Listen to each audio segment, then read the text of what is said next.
Hi everyone, welcome to Playing with the Pros. I'm Aaron, better known on Board Game Arena as webberaj. I'm just about to jump into another game of Terra Mystica on BGA Arena, so that's going to be on the Fire and Ice map. So I'll just get over to the game board now. Looks like we're just waiting on one more opponent. I've been in the queue just for a couple of minutes.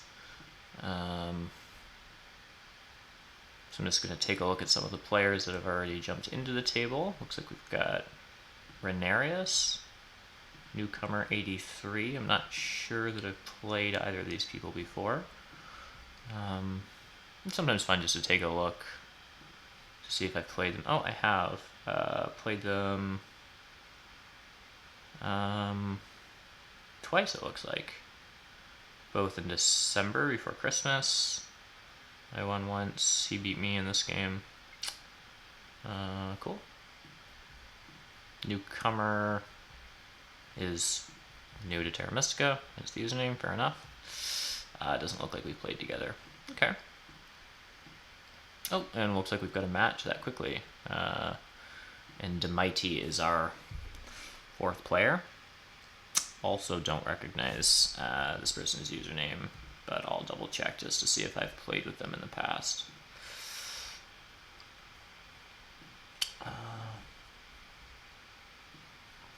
Hasn't played a ton, so probably not. Nope. Oh good. Looks like I'm in fourth seat. That actually is kind of helpful. It will narrow down the options for me quite a bit and give me more time to talk about the setup.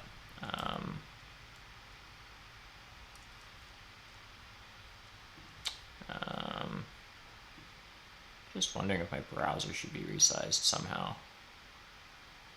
Probably doesn't make much of a difference on the stream, I take it. Anyhow. Newcomer is literally a newcomer, Super Zarny. Fair enough. Wow, that was quick. I haven't even looked at the setup and I've already had 3 factions picked. So what do we got here? I'm just gonna say hey to the table.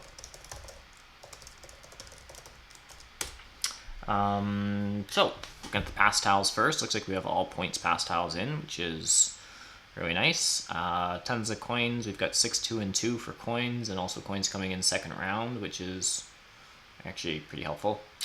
It's sort of when you start to run out of your sort of starter coins going into round 3, it's nice to have another boost of them. That and also having coins here will just take pressure off of action 4, so this all looks good. What are we missing though? We're missing cult coins and the priest, so those are both things that will help people get up the cults to some degree, so there's slightly less early pressure on the cults. Cult coins we're missing the priest, and we're missing worker power. Worker power is kind of like it's an awesome starting bonus tile, so it means the starting bonus tiles aren't going to be as great. There's basically only 3 that are helpful. There's the big building one for stronghold factions, there's the coveted dig, and temp ship, which is incredible as well. So 4th seat will have their pick of all of those. I'm just going to grab a random faction just so I can sort of look at the color wheel. So what do we have already picked? We have black, brown, and gray. So we've got, so I realize you can't see my mouse, but I'm just sort of looking at the color wheel right now. So black, brown, and gray. Engineers, darklings, and halflings. So yellow or blue would give a 3 in a row, which is kind of annoying to people. Like sandwiching darklings isn't a whole lot of fun. Sandwiching halflings isn't a whole lot of fun. I mean, arguably you can fix all this stuff in auction, but I do like to pick factions that, yeah, I don't really want to do that. What are we building? Trading posts, mid-game and late-game, big buildings in round 5, dwellings in round 4. It's a decent track for scoring. Double up on the cult bonuses, that's fun.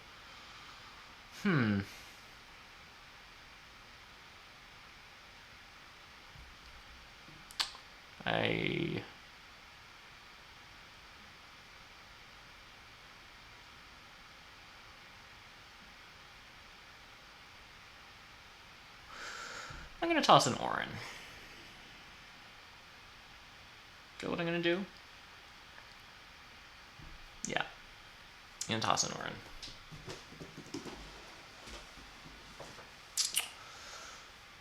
And I can explain myself. Hey, Danny B. Yes, the streaming community is growing. Who do I want to start bidding on? I mean, engineers or darklings are both pretty awesome. I'll just bid on darklings, sure, for now. Yes. Yeah, Danny, why don't you? I agree with Super Zarni here. I don't know why you haven't set up a stream. We all really want a Danny B stream. I do have one thought, though. I am interested in doing some sort of a different type of stream, which I'm thinking of calling like Open Table. And basically what it means, I've chatted with Lumen about it, it's basically sort of like a riff on his all-expert commentary, but basically having some streams where people come on and just do like a non-arena game, so we can set up a table with 4 people and then sort of talk more or less open strategy. It doesn't have to be completely, but just having some commentary throughout the game, and then the idea would just be having like a rotating cast of people jumping in. I just think it would be hilarious, like to play a game against you guys, Super Zarni, Danny B, get Logus or something. Like, I don't know, just change up the combinations of people and play different games and talk openly about strategy. Anyhow, not sure what your thoughts are on that, but it would be awesome to have you both on that if you're interested. So what does Orin do here? Orin probably is going to grab the big building pass tile, which gives engineers a spade, maybe?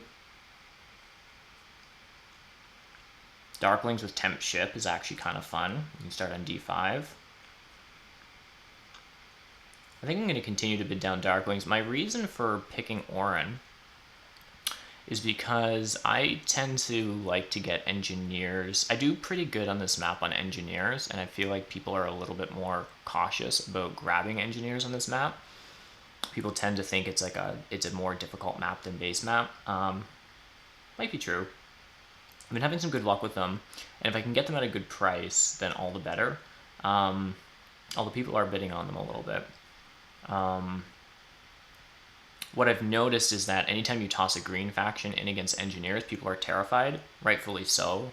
Probably one of the worst matchups in Terra Mystica is like playing engineers against witches on base map. My reasoning for throwing an Orin, none of these factions are particularly cult factions, so I feel like they could have some play here for that reason. And also, Orin's expansion isn't nearly as heavy as witches. I mean, they don't have a stronghold that shoots them across the board. So I'm hoping, my thought of throwing an Orin, and it's maybe kind of goofy, but that there's some chance I might be able to get engineers at a decent price, because people are afraid to play engineers against a green faction. And my argument is that, like, Orin is not witches. They're very different factions. Yes, they're green, but yeah.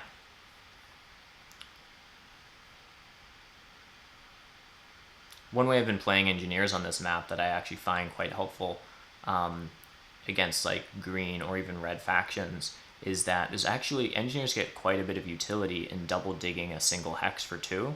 So I actually find that, like, if green or red are in the game, double digging G4 to get G3 and F5 for G6 respectively is actually perfectly fine. It's still 2 digs for 2 hexes. So even if like F3 gets taken or G6, I mean, one of these towns, either in the Central Peninsula or in the south, should be a 4 hex. So you're going to need one of the greens or reds around.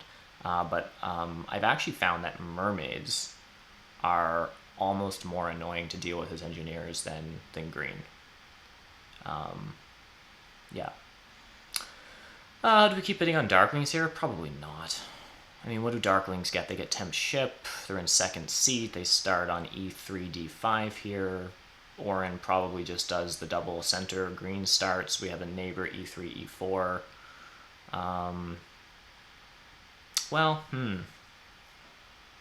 This is interesting.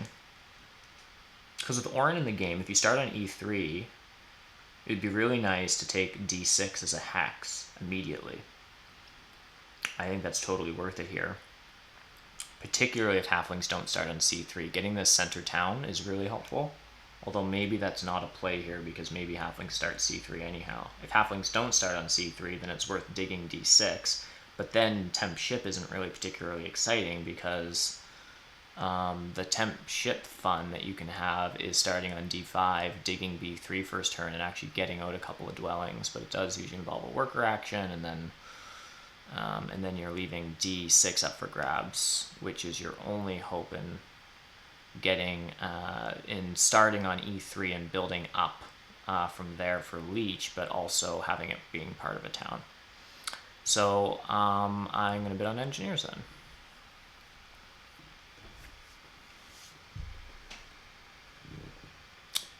Yeah, Danny's setting up a stream. That's good. Can't wait. Let me know when you've got a Twitch channel, Danny. I'm going to throw it on mine.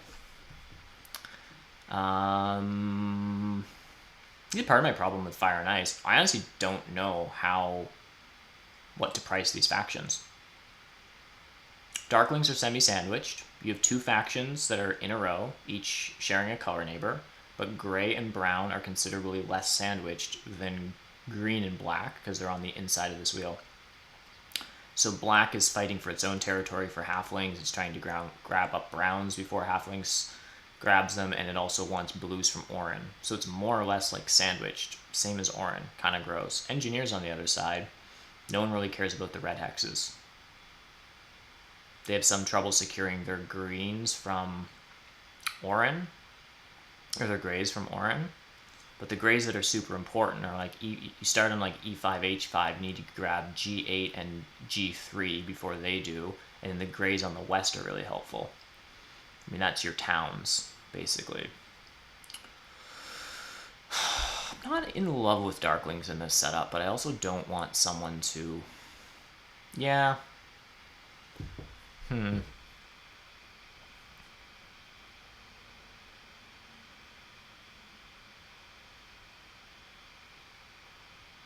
Be nice to know where halflings start here.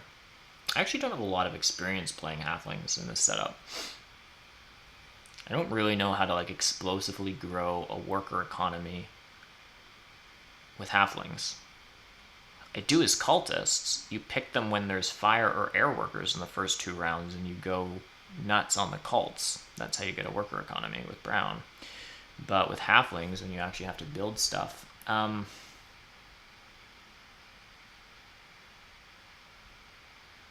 it basically just involves a lot of shipping and a lot of coins, I think. Like, 2 ship with halflings gets you... What does it get you? 2 ship with halflings and 1 dig gets you d4, e1, a2, a1, b7, e6. Basically.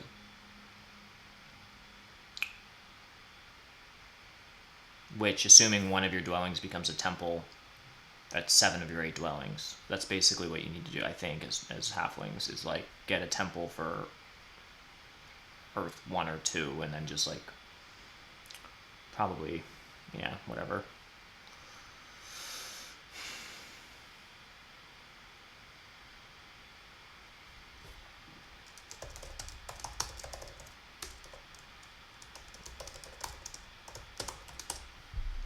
I'm gonna do. I'm just gonna grab my.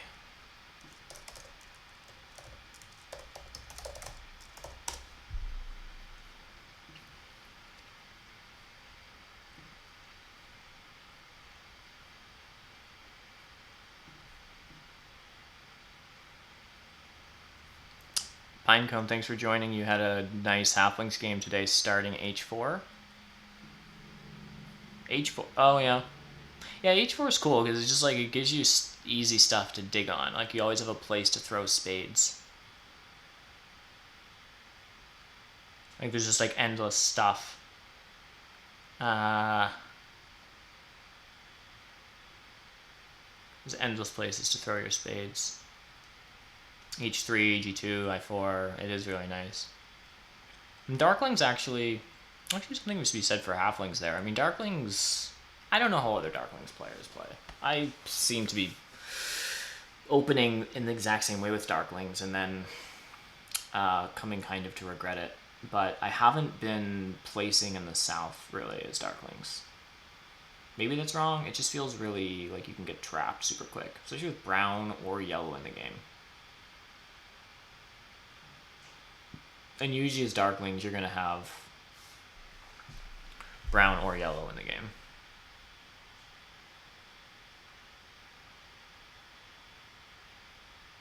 Yeah.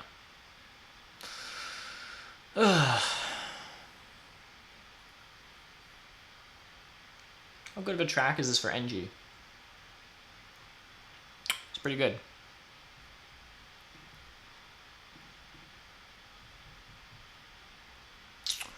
So now I'm saying Darklings are 8 points better than Engineers.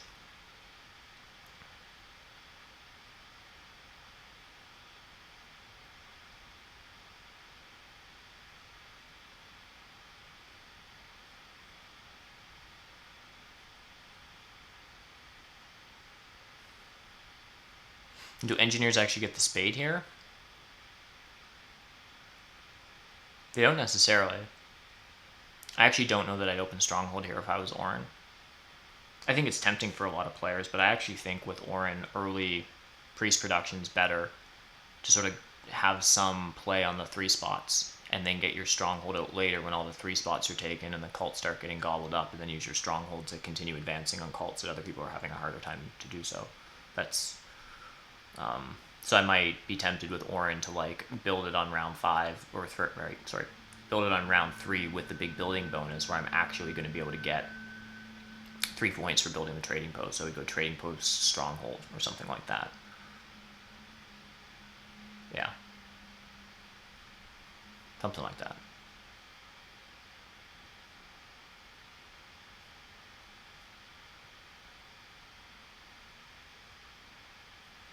Bidding Engineers to 20. Do Engineers get this spade event? Probably not, even if they open double temple, Earth 1, Earth 2. There's no cult coins. Unless they buy a priest. Unless they... Well, if they don't get the spade, then they might take the big building pass tile. They might open double temple, which means they don't really need their power for anything. They need a couple extra coins, right? Yeah, you need 12 coins to open double temple. You have 10. So maybe you use your power for a priest to Earth, and then get Earth 1 and Earth 2. Still only 1 spade. We'd get up to step 6. That could be an opening for NG. It'd be nice to catch the spade event. But I imagine Darklings will toss their... What am I talking about?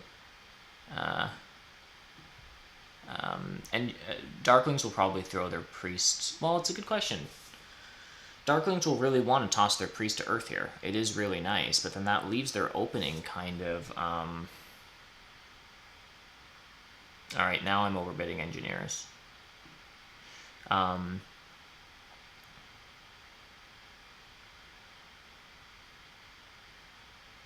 Yeah, I'm totally overbidding Engineers. Should I just jump to Halflings here? Like, why are Halflings bad? Is this a Halflings game?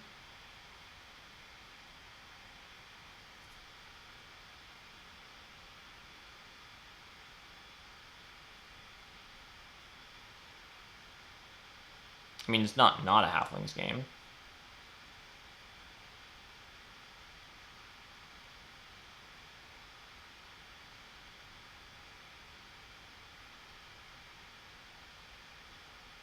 They send all their priests to fire, probably. Maybe they send a priest to Earth round 2 for some extra coins.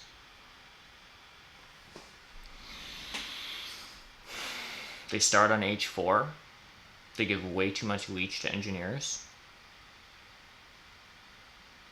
They have all kinds of stuff to dig in the south, so they really need spades. It's more of a spade strategy than a ship strategy.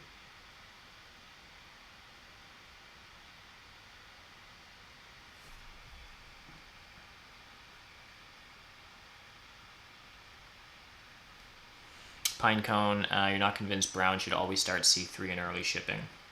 Yeah, probably not. But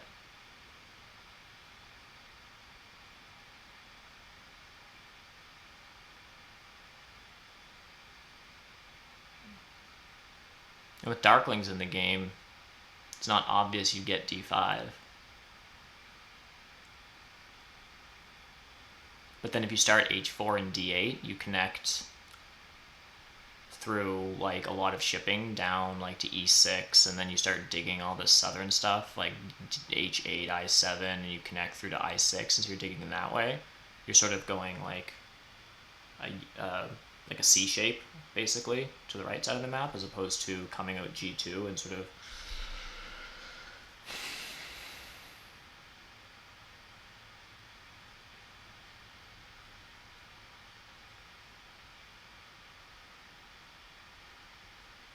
and then halflings just basically take coins here. I think I'd still rather engineers for another point. Just right back.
Sorry about that, folks.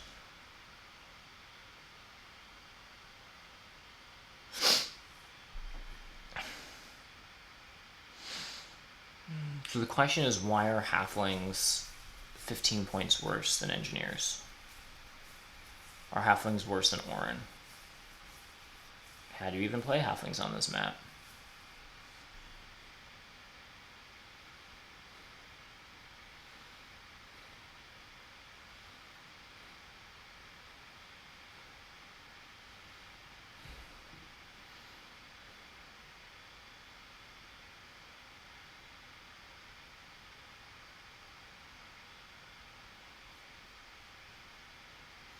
Yeah, do Orin need a couple ticks? Probably.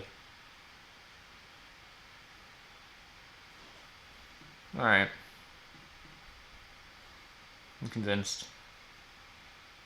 Maybe they jump to halflings here and we're playing Orin. I don't know how to play Orin. Do I open Stronghold?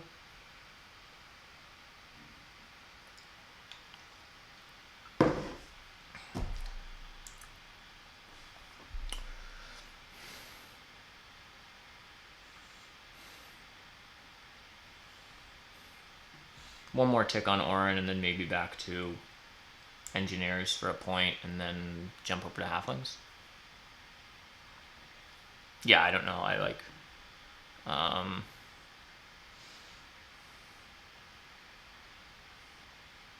yeah, I don't really know. I think as Orin I start with Spade.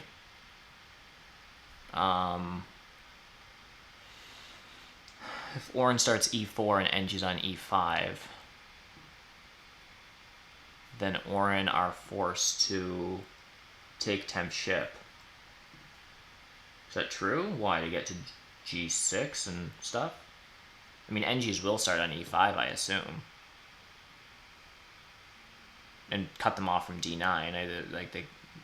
They're forced to take temp ship to get g6? Or to use their spade? I mean, Orin could find themselves in a tricky situation of not being able to use their spade. I guess is the thing, if Darklings just smash d6 first turn. So that is interesting.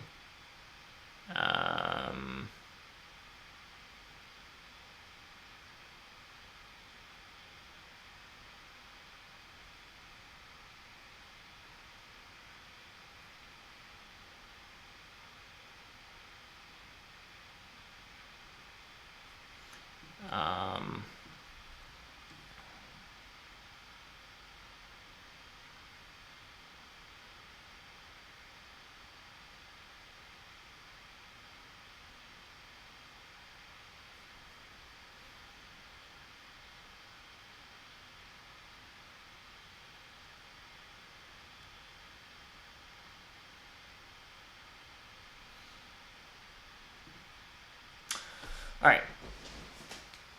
So we're setting up the factions. So who jumped over? The Mighty has a 16-point lead on us.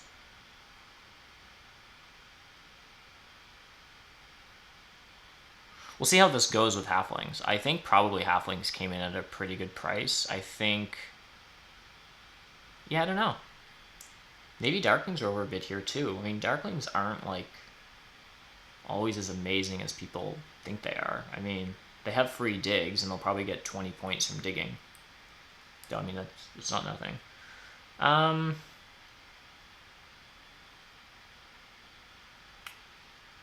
So Orin places twice before I place my second dwelling.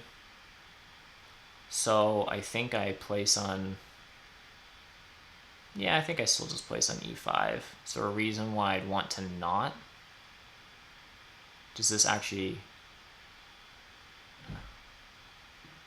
Okay, place on e5. I mean, if they're going to take e4, they're going to take e4. I suppose there's a slight argument that they won't if they know I'm on e5 first. That's pretty minimal.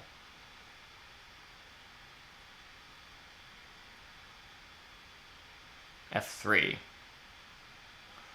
That, I mean, that works for me. I mean, it does make this stuff super awkward.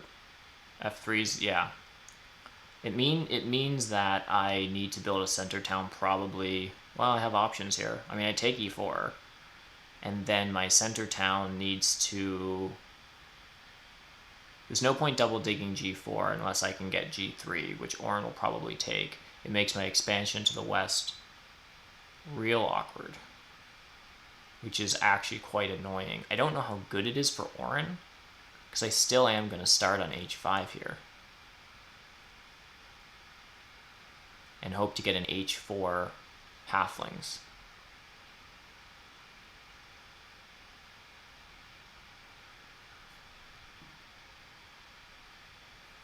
You have a pretty big delay with chat, Super.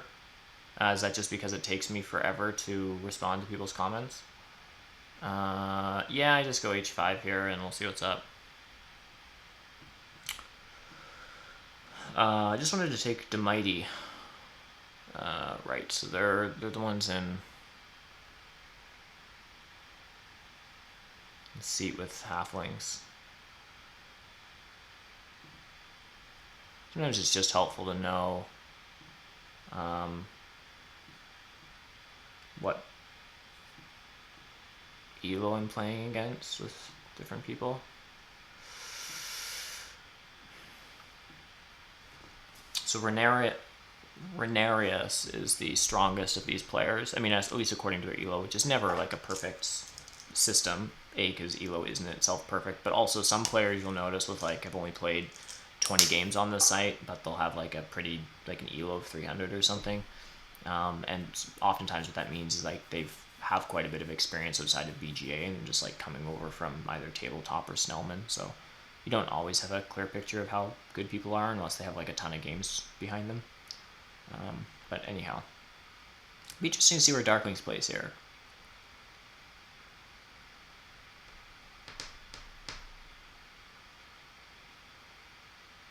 A3. Okay.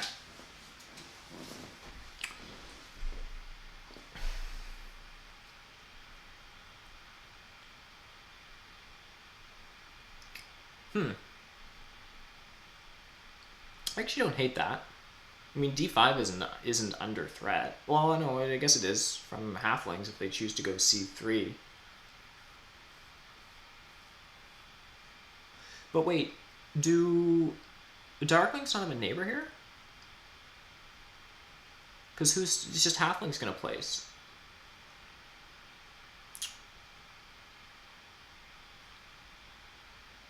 And Orin don't have a neighbor.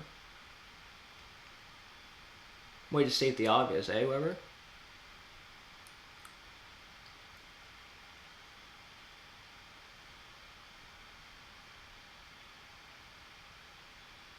Orin doesn't have a neighbor unless if halflings place an H4.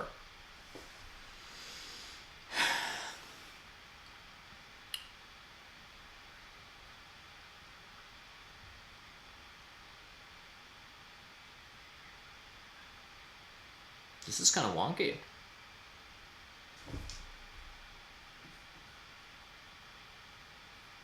Whoa. So halflings are giving us all the leech, and darklings and Orin don't have a neighbor. Okay, so Orin spades first action. Temp ship's not helpful for us.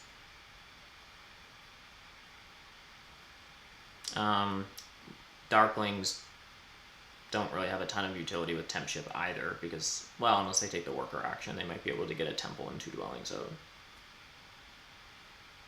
But then they don't send a priest to earth. Halflings are fine with temp ship. They get a dwelling on B6 and B7. I think I just take the big buildings. Big building bonus. Extra early workers. Coins are easier to come by with engineers. I might have taken worker power if it was available. 3 power guarantees me the double spade, but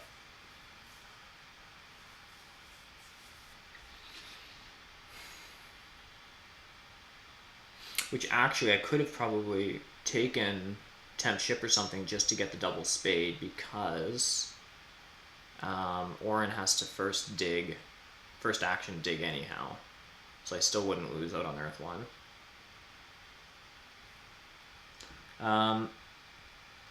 Alright, so serious question in chat. If you're just tuning in, we're just selecting bonus cards. The points you see here are what the auction process decided. Like who won this auction? And what are your personal reservation prices? Like what would you have paid for each of these respective factions? Asking for a friend. No, seriously, I need help with that. I don't really know. I think halflings, I don't know how to play halflings really on this map. Like I'm not a huge halflings fan in general. But I feel like there's no real reason other than halflings aren't a particularly exciting faction. But other than that, there's nothing like bad or punishing about being halflings here. Like, so starting with halflings at 30 points is probably really good. And round 4 dwelling round is actually kind of cool because normally that's when they want to start like getting a bunch of digs out, and so they can sort of just like dig and place dwellings. They're in first seat, like I don't know.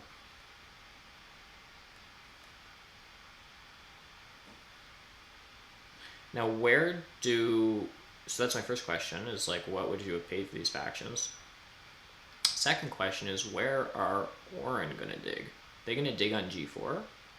Or are they going to dig on D6 with their spade? And do Darklings just throw their priest on D6 right now? These are all questions. No, they go priest to earth, which wasn't really necessary as a first action, but I mean,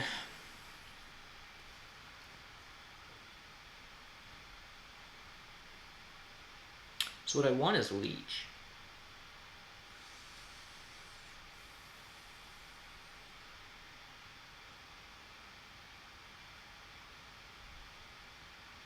So I'm going to go here. So I can at least get a bit more leech.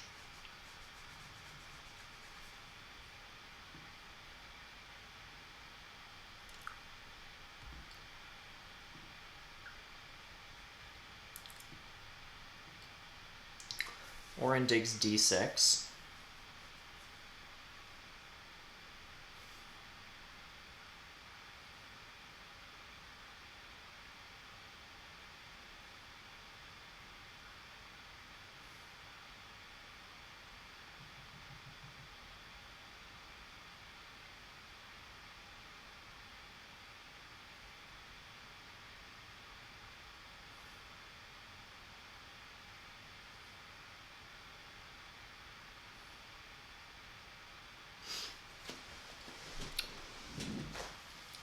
There's an argument for just going double temple this round, and then trying to get double dig next round,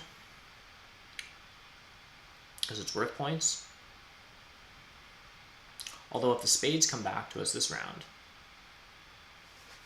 which, I mean, there's double dig. So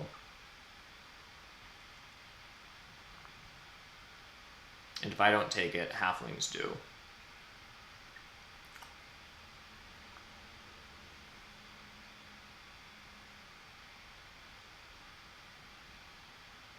So here's a really risky move that Orin might respond with yeah, no, I can't do that. Sorry. I'll finish the thought and then I'm not going to do it. But is double digging g4 and building on g3. Double digging on g4, will they have enough power now to take a single spade anyhow? And they 100% would, and then I'd be double digging for a single hex.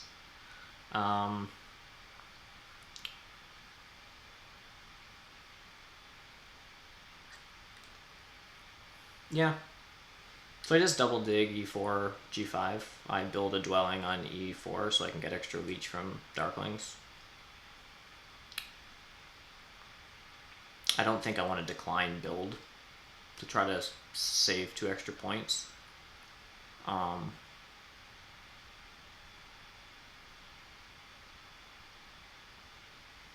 don't think. Maybe I do to stay in the round to get Orange Spade. But I'm completely on the other end of them. I'd have to be, yeah. I never really know. I'm going to double dig here. I mean, why not, right? And then I guess I just build on e4. I don't really know if that's correct or not. Greeting out an extra 2 points versus getting tempo, being able to pass out earlier. If I'm opening double tempo here, of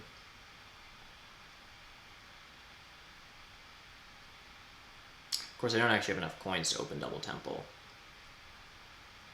What I have enough coins for is to open temple, 2 dwelling, and a trading post, which is pretty legit.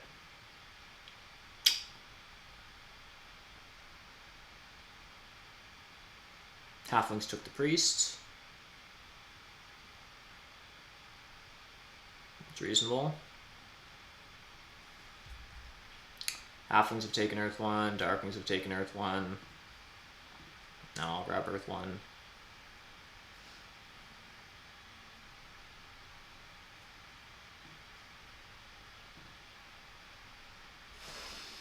Then I basically just like build a dwelling on G5 and a trading post on H5 because I'd rather... I mean, Darklings are going to upgrade to a Sanctuary, but I feel like Halflings are probably going to upgrade D4 and build on I4. I feel like I get better leech if H5 becomes my trading post.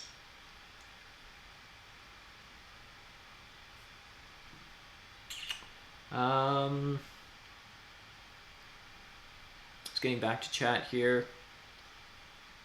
Hey EJ, you think the prices were good? That's reassuring. Thank you. Darklings really should have dug D6. Yeah, I agree. I mean, it is hard as Darklings. You start a bump up Earth. You're probably going to take Earth 1.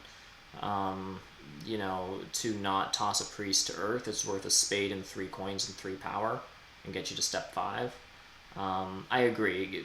Well, I 100% agree, particularly given that Halflings didn't build on C3. If Halflings are on C3, D6 is slightly less interesting. It's still good, but it's less interesting. But with no halfling on C3, no brown on C3, that hex is safe from Orin. It's a triple dig from green. They're not going to take it. Like, there's so much utility in getting D6 and C3, so I totally understand. It also makes, well, I don't really know if Darklings care. It means Orin would have put their spade on G4. So I'm just going to build on G5 and then decide where my trading post goes.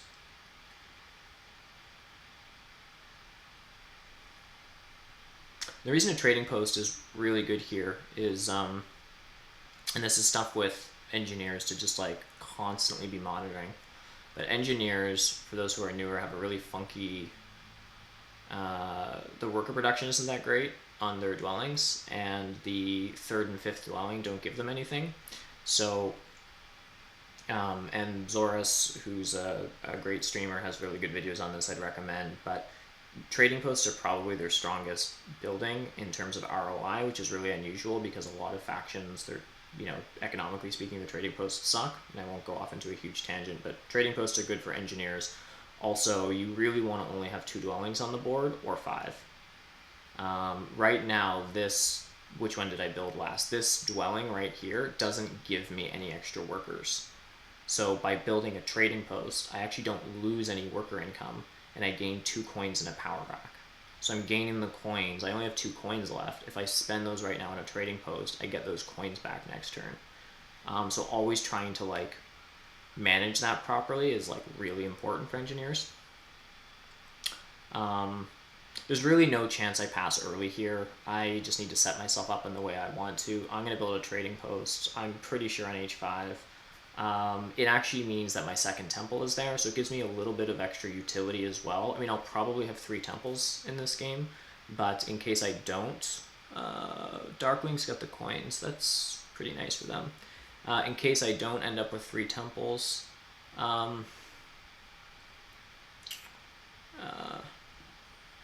this provides me with 2 options for sanctuary towns. I mean, this E5 temple is probably going to be part of a 4-hex town anyhow. I'm going to double dig F5 unless something really weird goes wrong, and down to G8, and then my center town is probably a 3-hexer. I probably just take G8, or sorry, G6. And then, unless Darklings try to double dig it before I manage to be able to, because they want to try to allow this temple to be part of a sanctuary town. So that's possible. There's also some weird chance that I find myself in a situation where I'm able to take the 2 spade action and also secure G3 before Orin does, and if I can, I absolutely would do that.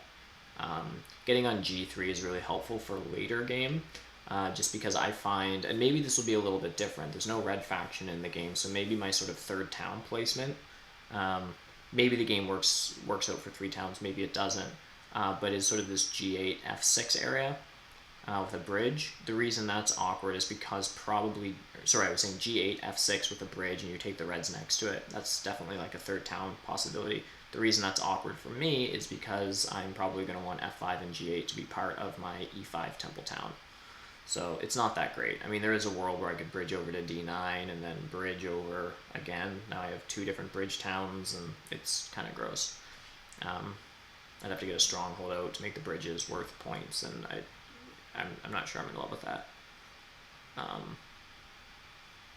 So having said that, I'm not actually sure where a 3rd town would go, and possibly Orin's placement of F3 does kind of cause some complications. The only other option, and it is possible, I've actually done it in other games, is at 3 ship. It's a little bit more palatable if you wind up with a bunch of like mid to late game cult spades, but is actually from G5, because it's not the first time I've been blocked going left on this peninsula, is double digging D4 with 2 spades, and then you can access D3, D2, C1, F2, G1, all that kind of stuff. But anyhow, enough speculation. Everyone's passed except for me. There's nothing else I can do with my power. How are the power actions breaking down? So halflings have 3 power income, so they can 100% take coins or digs. They certainly take digs. Maybe we don't get any leech from it. They might just take C5 and H3 to build away from us. So it's not possible. It's possible that we don't get leech. It is possible they toss a spade on I4 so that they can get leech from us when we upgrade H5 to a temple. So don't really know, but they're probably taking spades. Orin is probably taking... They have a ton of power coming in because they took Air 2. So they take... I don't know. Coins. Darkling has a spade. Darkling is done taking power actions. Okay, so what does that mean for us? I'm not entirely sure, but I'm just going to take coins here because I'm out, and I have 3 workers. So we pass here, and I think we just grab coins.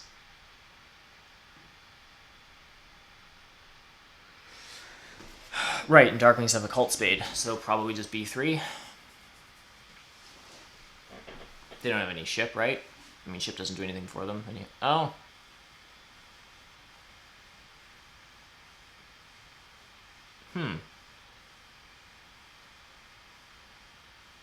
Not sure why they did that. Possibly Darklings are just really, really trying to make E3 part of a town.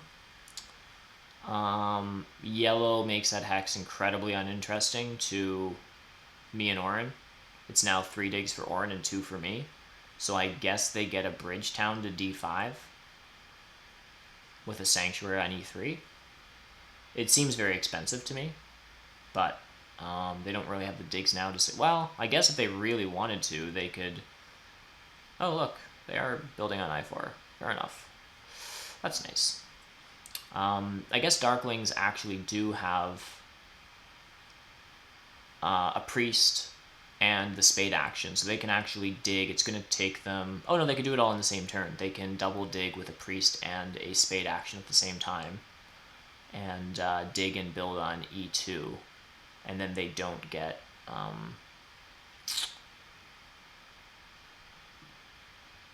but then they probably don't get a sanctuary with this turn. So we'll see if that's what he does. Yeah, he does. Not sure what else he does, because then he has 3 workers, which isn't enough. I mean, unless he gets some leech and can take a power... even if he gets 2 more power, he can burn for a 3rd worker and go to sanctuary. Probably what I would do. So we can send a priest to a cult here. I can just send it to Earth for more coins, but I also have tempo on fire or air. I feel like air makes sense. It means I'm committed to sending my next turn's priest to air, so I'm basically just getting...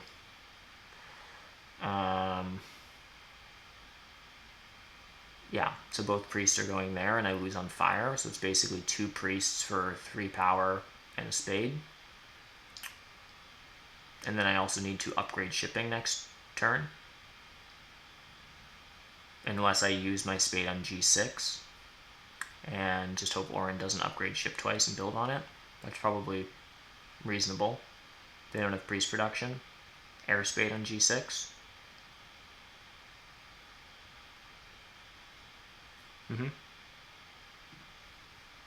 I think getting early spades is better than late workers.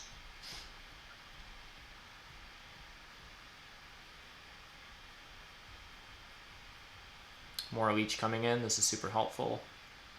Oh,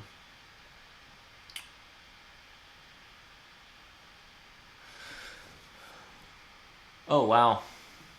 Okay, so Orin wants in on the power party over here. They want a temple. And this is actually smart. Like, I actually kind of gave this up for getting my priest to air here. Is that if I built a temple on H5 first, I wouldn't have to give as much leech to both of these players. So now Orin's getting 3 power from Darklings here, and then they're going to get 2 from me, and Halflings are getting 2. So, yeah, and actually on my turn, I'm going to have to consider what I'm doing with my power, because I either have to just convert power to coins or take a power action. I feel like I have a good chance. Well, Orin has air too, so that's, and he's getting a ton of leech, so it's not obvious that I can get 2 spades next turn.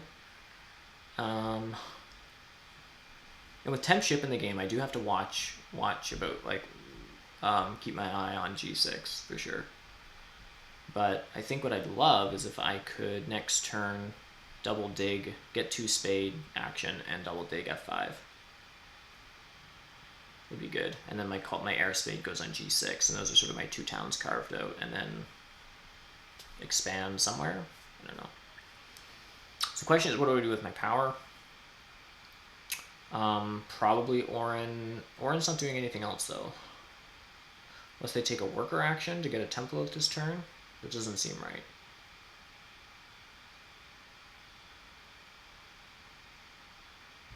And they'd be short a coin. So I'm probably not getting more power from Orin. And I'm not getting more power from halflings. And I might get... And I'm not getting more power from darklings. Okay, so I'm actually done getting power.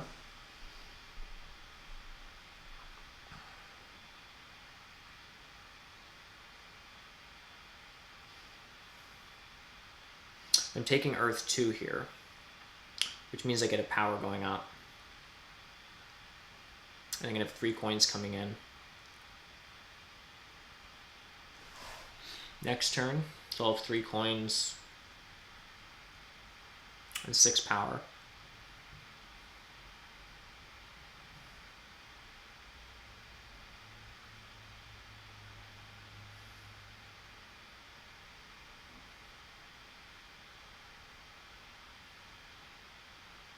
Is a Priest of Fire worth it? Probably not.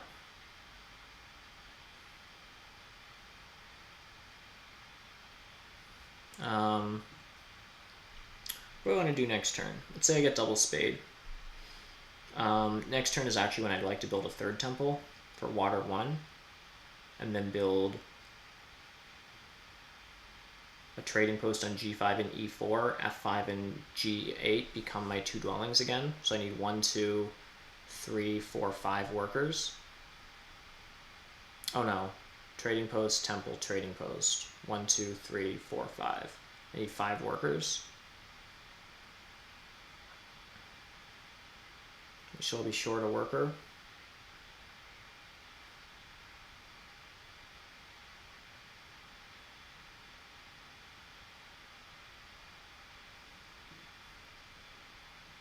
I'm just going to grab coins here.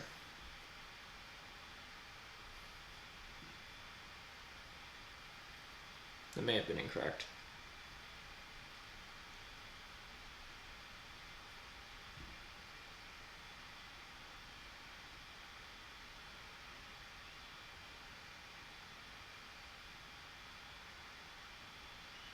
Sorry, I'm a little late getting to chat here. EJ saying it's fairly even board and color wheel, so all the factions going for roughly their base starting VPs. Seems fair to me. Good cult rewards puts Orin slightly ahead of halflings. Round 2 digging's no good for halflings. Yeah, for sure. There's not much utility you can get from halflings in a round 2 digging game. So here I'm just building a temple for Earth 2. I've actually messed around with taking Earth 2 list games, and yeah, I'm not a huge fan.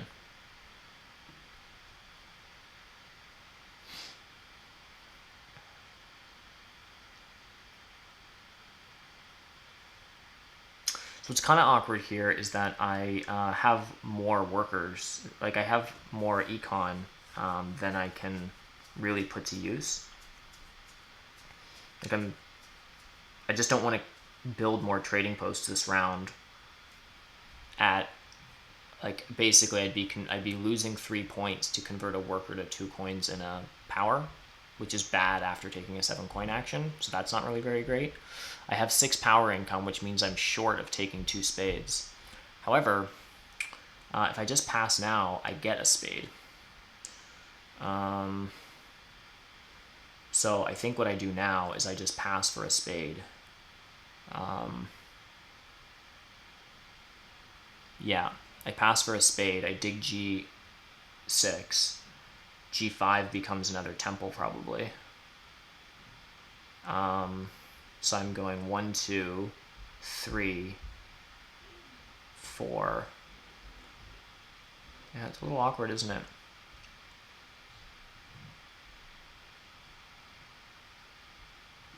Yeah, I think I just pass here for a spade.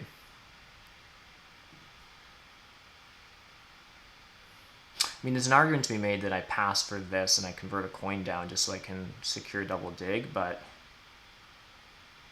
it just not taking a spade early as engineers I don't think is correct. So Oren doesn't get Oren upgraded shipping, but they don't have temp ship. So G6 is becoming increasingly under threat.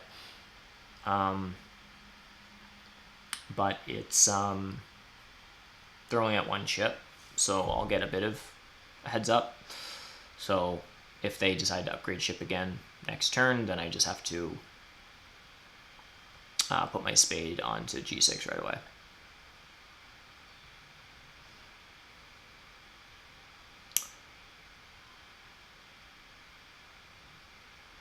So I expect what Oren's doing here with upgrading shipping is they're going to want to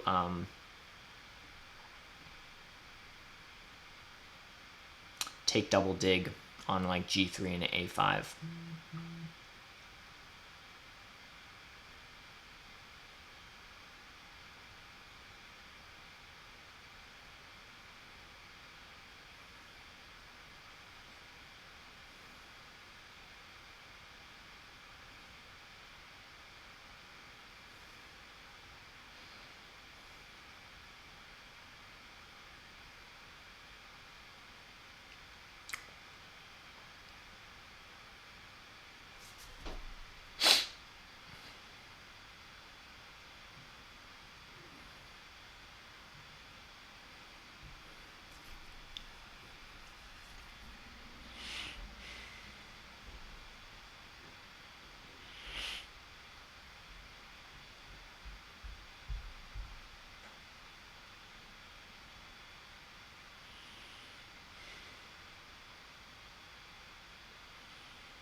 I mean, is there a slight chance here that Oren isn't taking double dig?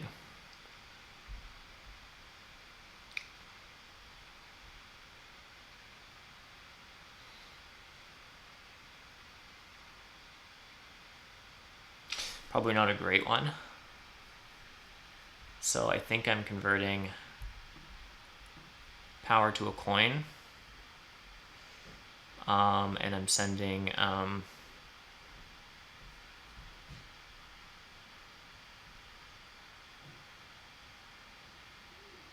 I mean, there could also be a water 1 rush here. I think I just want to get ahead of that right now.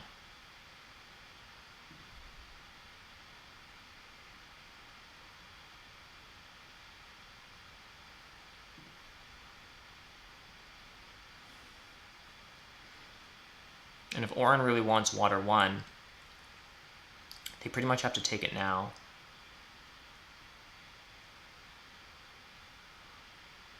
I mean, it's not entirely true. Halflings still need to build a trading post. Even if they wanted a second temple. I don't know if that's what halflings are up to. It's probably not great for them. But darklings already took it with their sanctuary. Yeah, they just take 2 spades. Whoa. Okay.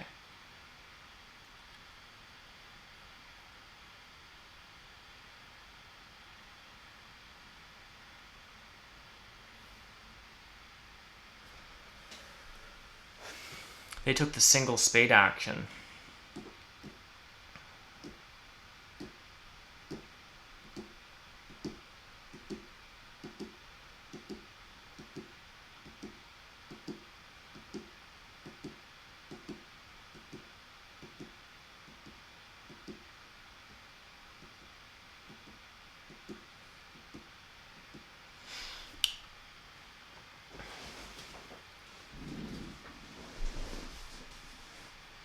wonder if it's because what Orin wants coins, or if because they want all 3 spades.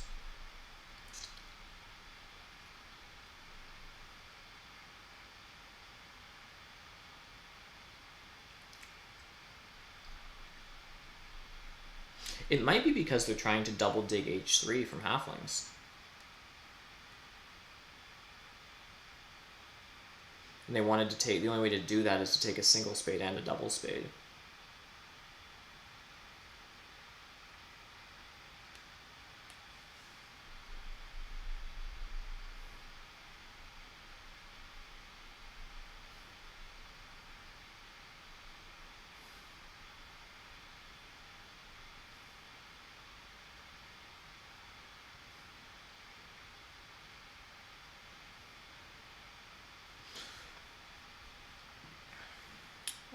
Just in case, I want to keep the dream alive that I get 2 spades this turn. This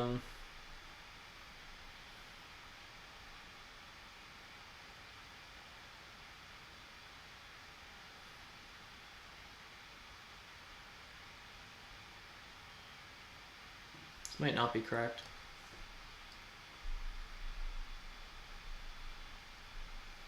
If Orin doesn't want double spade, then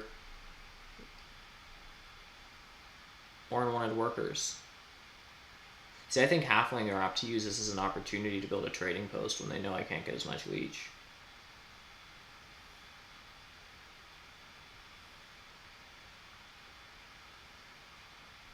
Yeah.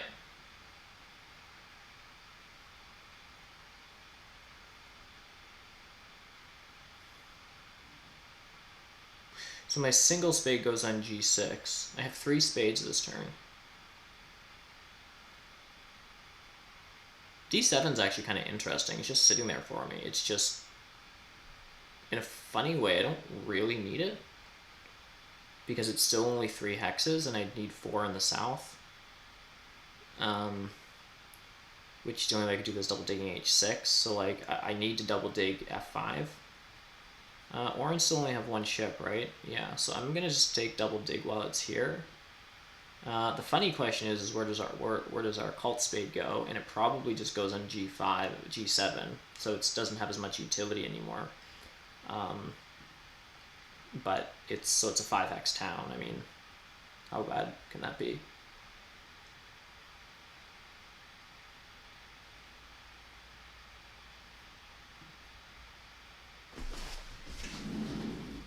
Oh no, wait a second. Yeah, absolutely.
Halflings build a trading post on like next to my temple. It's a little awkward because the way my power is cycling, I might not be able to take it unless I can get 1 more power and convert down to a coin.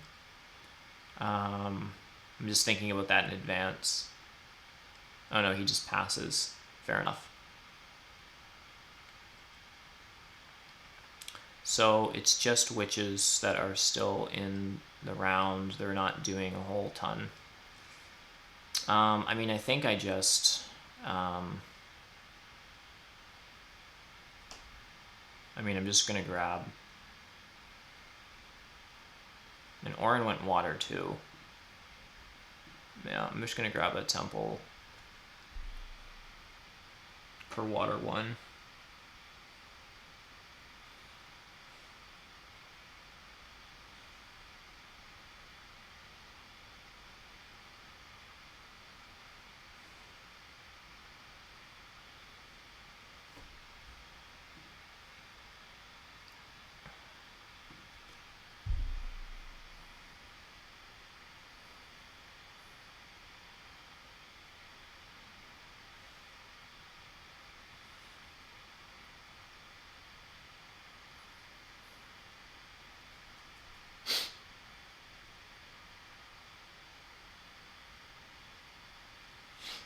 So I know I want a trading post here because it's the only cheap place to do it.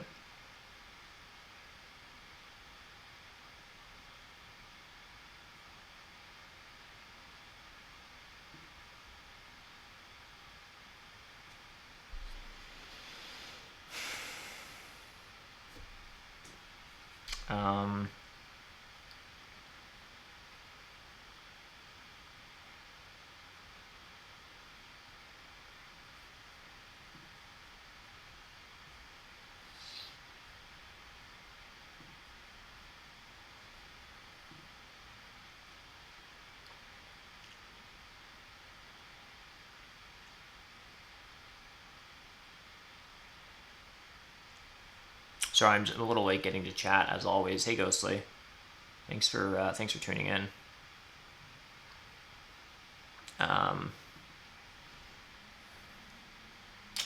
So Orin still hasn't passed.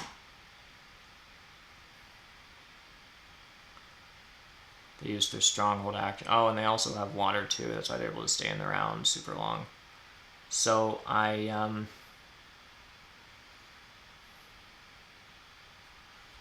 want to build another dwelling this turn. Not a trading post, unfortunately. I mean, there's a trading post around at the end of the game. It's fine. I have 3 hexes I can dig. I have G7. I was sort of toying around with building on D7 only because it gives me extra adjacency for a trading post, but I don't really need that this turn. I am willing to pay 2 points for a worker, so I'm going to build this out now. I then put my...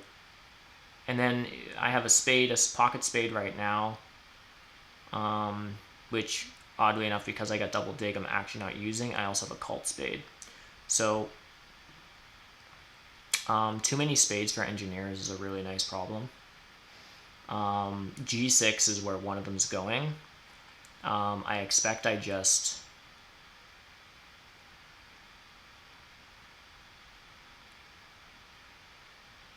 dig it now. I realized building here was actually really dumb. There's a chance that I need to use this spade. I need to use it here. There's some chance that Orin could jump onto temp ship and then hard dig it from me or something. I don't know if that's particularly good for them, but it would be just a generic aggro move. But this G8 hex is not contested at all, so I shouldn't have built there. I should have just used my spade here and just like dug and built. But instead I'm going to dig this, and I'm going to decline build. And then I'm going to pass. I think it's asking me for conversions like all the time. Yeah, let's do this. Okay, so Orin didn't pass for... That's good. Okay. So our power bowl is 015.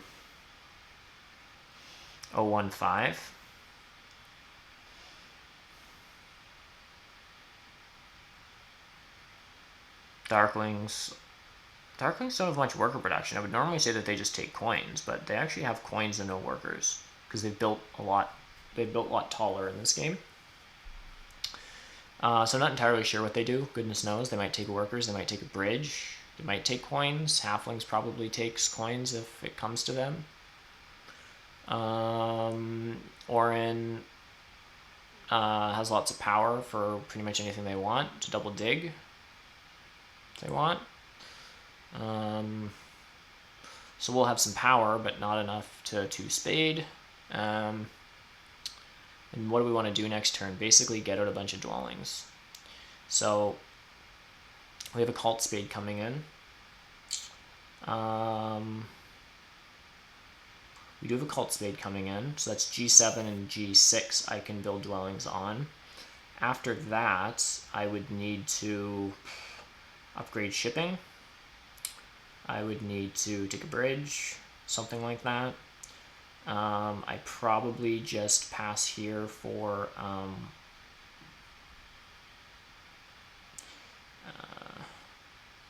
two workers or 6 coins. Probably just the workers. It's kind of a shame. You're not really hitting the points pass tiles very well this game.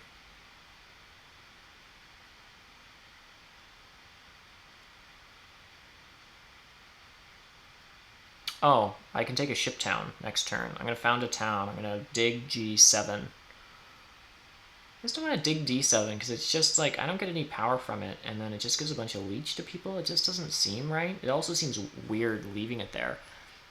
Yeah, so I think what I'm doing is I'm going to take these workers because I'm basically going to take an economic town, like basically a coin, like a town that comes with a priest and 4 coins. And then, so because I'm taking basically a priest and 4 coins as my town, I need to sort of back that up with workers. Just to balance everything out.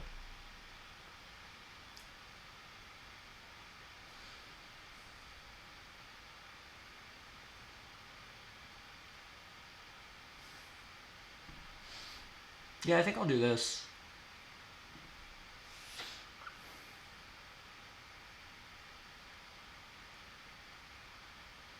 It's not terrible. It means I'll get 3 dwellings out this turn, which gets me up to 5 dwellings, so it's sort of the best situation economically speaking. I'll found a town. What else do I do with my economy?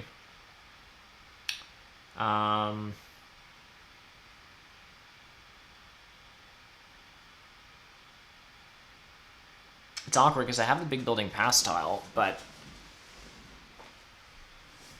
okay, well, all the power actions are gone.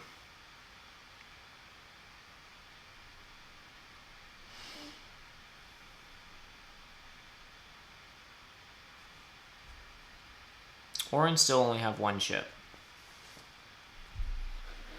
I wouldn't hate it if I founded a town right now.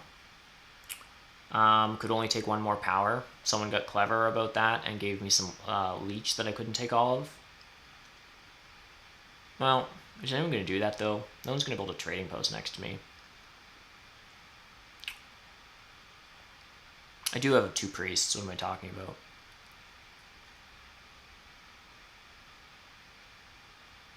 It's a little awkward. I think what I might do, if I go priest of fire, I have 6 power. I don't know that anyone's actually building next to me. It's a little weird not being able to take power. But I think the sequence is like priest of fire, don't convert down, build on G7, take a ship town, take double dig on, I don't know, D9 and H9 or something. I mean, that's probably never going to be part of a town up there, so it's a little awkward. But I'm basically just spamming with dwellings for points. I mean, this is awkward, right? Like, but it's part of the downside of taking a really early double dig and burning down. You have to do awkward stuff like this. Like, I don't have any more power tablets, so I have to just like chill like this and assume that halflings are just digging like H3 and G2 and I6 and I don't know, what else do they dig? Halflings do have 1 shipping. What are Darklings have 1 shipping? Yeah, you do have to watch it with Darklings. I should also secure G6 because, I mean, not that I think it's good for them, but Darklings technically could just throw a priest on G6 and it would be really ugly. Probably it's fine. But I don't necessarily want to take G6 right now because I want to take double dig so I can start taking leech in case that happens. Ugh.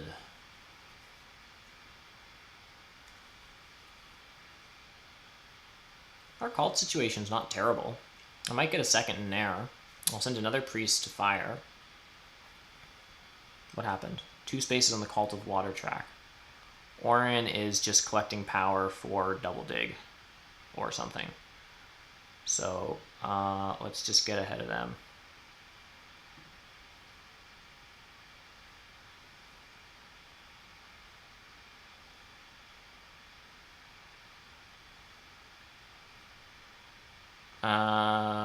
Oh yeah, 2 keys. I don't know what to do with 2 keys. Is 2 keys terrible? Should I have completely rethought this? I do have 3 temples, and I have 2 priests. And what does that mean? Orin is founding a town this turn if they want to.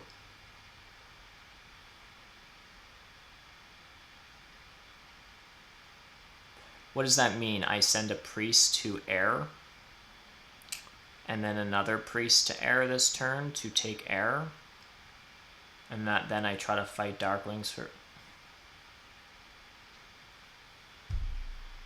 Well, this is interesting.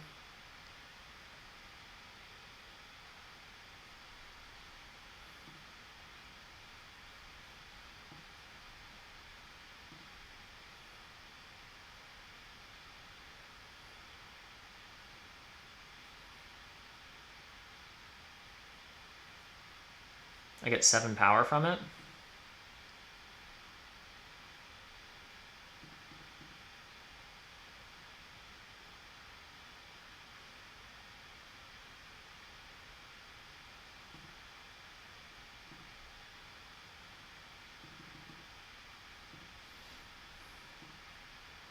Change of plan, folks. This might be really bad.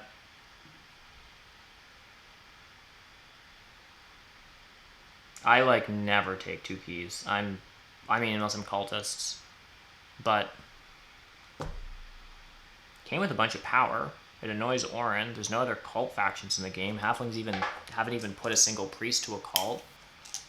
I didn't mean to play so culty, but I actually just, like, Halflings left fire open. I was sure that they were gonna send a priest to fire.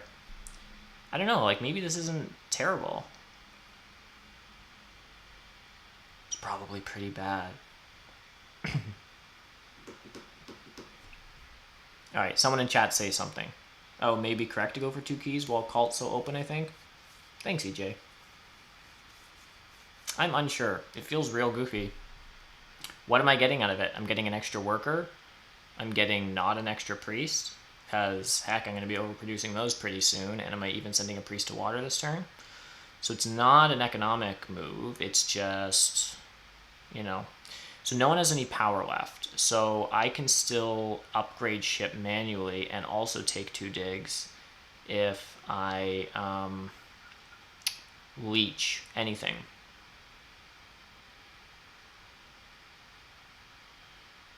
Which is pretty goofy. So I think I definitely build this out. And I'm leaving still myself in a weird situation where I can't actually leech that much.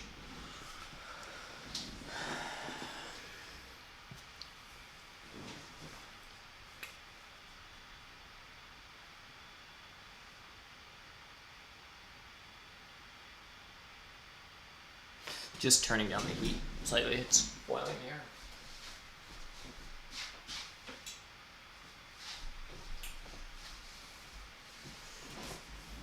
It seriously didn't even dawn on me to be going for the 2 key town. That's how rare I like play aggressively in cults as a non-cult faction. I was thinking this could possibly happen, which is really nice. So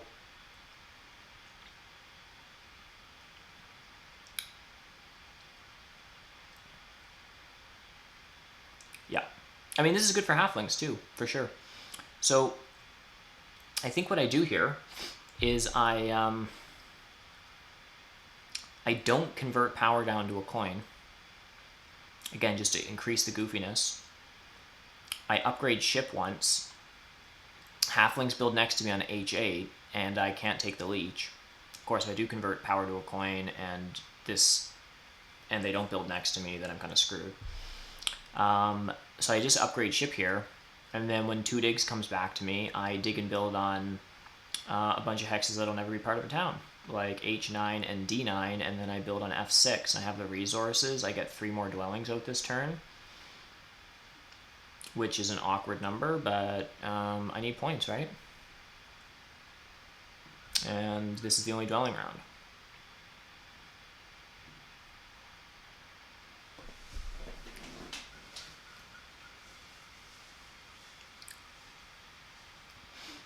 Also, my apologies if this is coming through on the stream, but my own browser, things are really like kind of laggy, like the animation of someone playing. It just kind of like, everything looks fine now, but every once in a while when a dwelling goes on the board, it's like, it says updating game situation for like longer than it normally would, and then the dwelling just sort of like appears, like it's kind of glitchy. Wait, what did halflings do? Whoa. Of all turns, I can't take power, and halflings used that as a turn to build next. I was sure they were going to like dig and build this. I mean, this is just, that's all just working really well for us. So I just have to dig and build on D9 and H9 because those are the only spots that I can. There are dreams of a third town that involves a bridge to B9 and D10 and D11 with a neighbor from halflings who builds on E6 for no reason other than it's a brown hex that he'll want at some point. And if that doesn't happen, then I just am digging on stuff and building stuff. Yeah, see, this is like glitchy for me, kind of. It's like kind of slow. Like, brown is under slightly more threat. Halflings can reach it and have a priest, which is a worker. I mean, not that they would build it, but it's, I might as well do this. So now the funny thing is here is I had to use my priest for shipping. So I took 2 keys and I have no priests left. So next turn is, I mean, I'm going to want my sanctuary out next turn because I need one. So I might as well build it next turn when I can score points. I'm going to take air 1 with it and then send priest to air. And then I'll just build an expensive trading post on G6. So a priest to air and air 1 locks up air. I have 1 more priest, which I send to, I mean, it's tempting to send it to fire because workers are good. But I do, the whole point of 2 keys is I need to like lock up cults, and earth is the most contested one. Not that darklings should fight me for it. I think that they're generally happy with a 2nd place on a cult. But I'd love to not have to send priests to earth next turn to sort of lock that up. I'd love to go priest to fire, priest to air, air 1. I think that all seems pretty good. So none of these are under threat. There's no real difference here. I do have to start asking myself, okay, so every,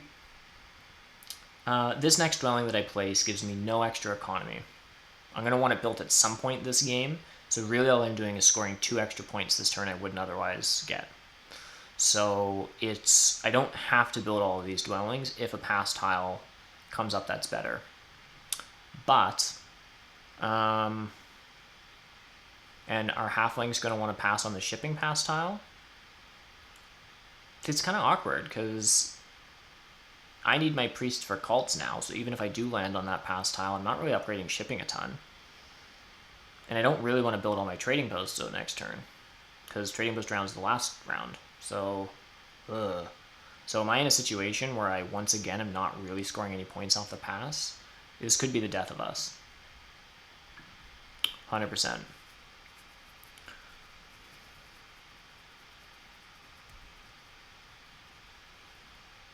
But I've been having long, complicated turns doing sneaky things like trying to carve out 3 towns even though green is in the game and also stealing cults from Orin as engineers. This all seems weird. Yeah, so even if halflings like don't take, if leave me with both options on the points pass tile, like I guess I take a worker and 2 points for a trading post, or I build a second trading post for 1 less point because I'd pass for 2. Building it in round 3 is worth 3 points. Like, there might be a situation where building a trading post is actually slightly better. Like, I'll get some economy at negative a point, if that makes sense. I'll explain that slightly more clearly if it comes to that.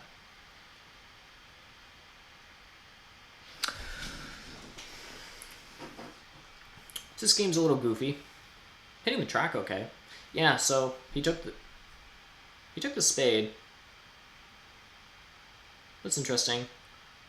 So it's basically 3 coins and a worker, and taking the spade from the table, i.e. from me.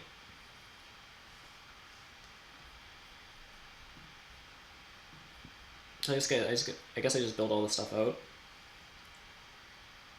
And I pass for 0 points again, which is awesome. And I'm getting error 1 in round 5. So my error 1, that's the other okay, this is the other thing though. I pass for the trading post bonus because what am I doing next turn?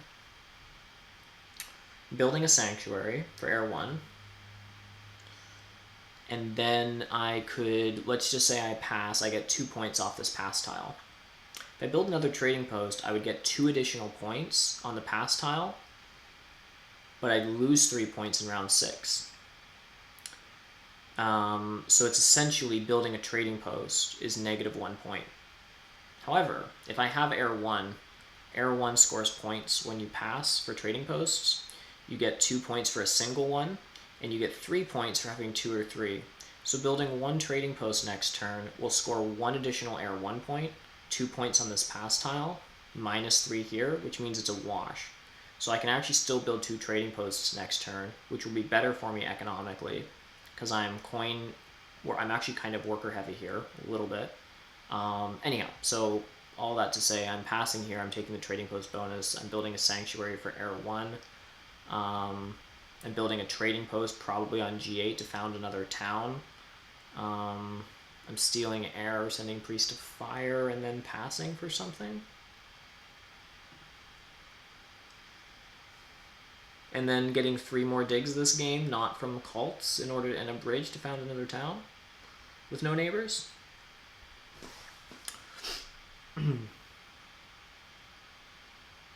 All seems super reasonable, right? Sure.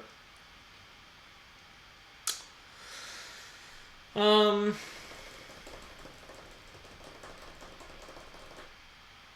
going to pull a Zorus quote here and say, what do we do with that?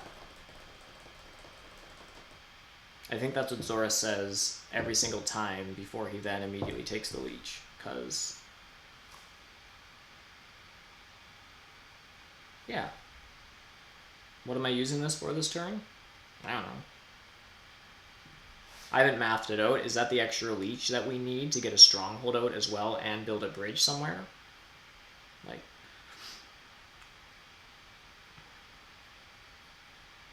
probably not. Is this going to give me a 2 spade action this turn? Oh, okay. Sneaky Orin. Good for them. They took a call town. Now they have Temple and Air. Fair enough. That was reasonable. That's reasonable. Do I Temple for Air 3? I don't have a Temple. Do I Sanctuary for Air 3? That sounds really awful. Except for the fact that it's 4 points. Air 3 is worth 3 points this turn and 4 next turn. And I still build... see, I wish I knew how many structures I was building. I may find myself in a situation where I want to build a sanctuary and another temple next turn just so I can build all my trading posts. In which case I could actually, like, my Air 1 this turn would have been worth 3 points. Air 3 this turn, and I can still possibly take Air 1 next turn, although it doesn't give me a bump on air, so that's all a lot of really awkward stuff. But anyhow, I could take Air 3 this turn and Air 1 next turn. Air 3 this turn is worth 4 points. Air 1 next turn is worth 4 points. but yeah, I might not have enough stuff to do all that anyhow. There's also a chance I would want Fire 2 rather, next turn to found another town. So even if I do the goofy thing where I build, because when I build a sanctuary this turn, I'm going to have another temple. And next round's a trading post round, and sometimes toward the end of the game with engineers, you run out of way to score points. So that might actually make sense to build a temple for like literally anything, even if it's just like water 3 to get 2 more points, like who cares, something. And then just to build another 6-point trading post. If you can score like 2 cult points with your temple and 6 on your trading post, it's like converting 2 workers and 6 coins into 8 points, which is like obviously great point conversion. So if we can do that anyhow next turn, like if next turn I find myself in a situation where I'm going to take water 3 anyhow, then why not just take air 3 now?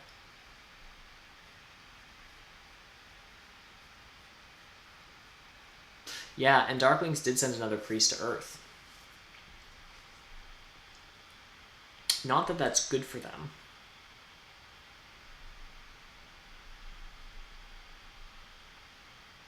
I don't think. But I play a very non-culty Darklings game, and admittedly have been losing a lot of games as Darklings on Fire and Ice, so what do I know? I'm going to check in on the chat again.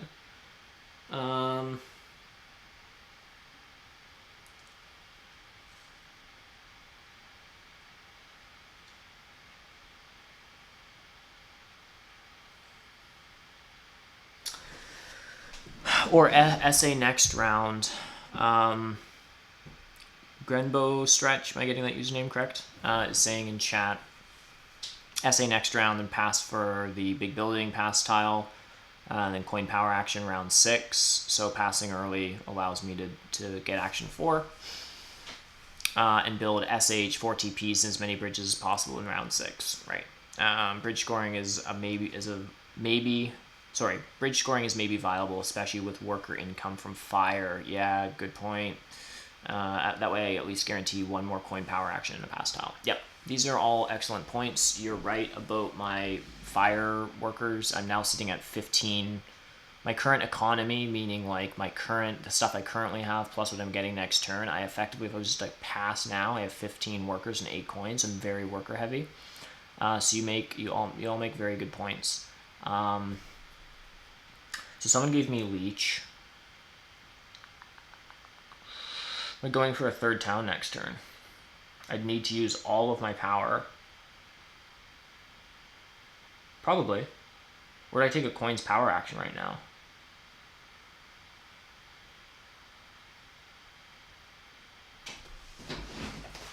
Because I can take a double dig on D10. Hard dig D11 if I really need to. Build on B9. I could go for a 3rd town.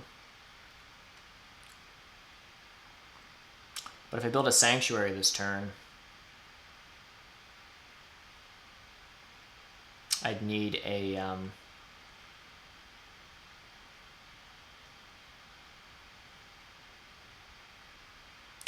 coin's power action.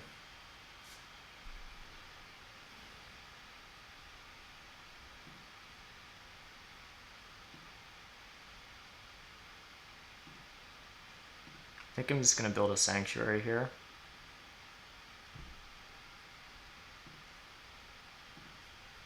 And honestly, I know this seems goofy. I just want to see how much I regret it later. I think I'm actually going to go air 3 here. And seriously, you guys can all yell at me.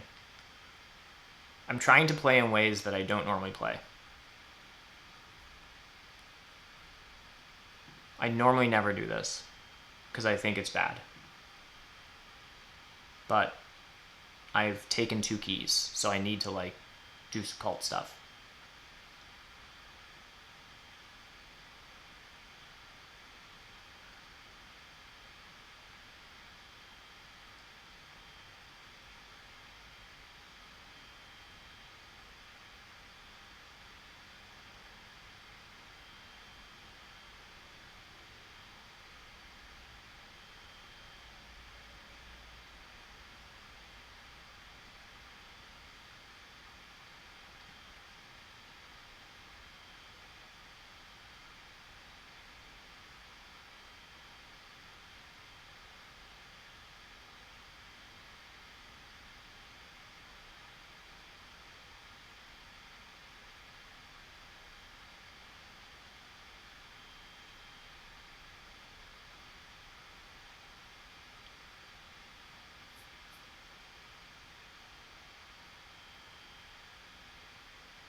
Can take 7 coins right now from Orin and give Orin Tempo on Fire. It's 100% normally what I would do. I'm also like talking a lot and running out of time, so I'm going to I'm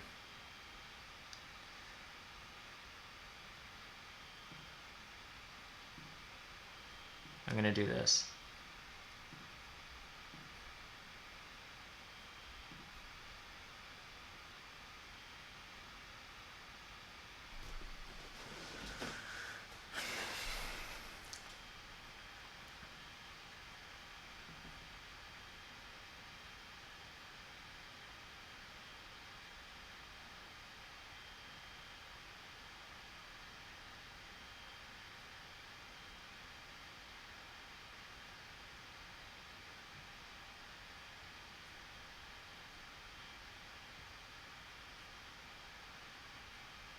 Still a copy of Water Wine, just chilling.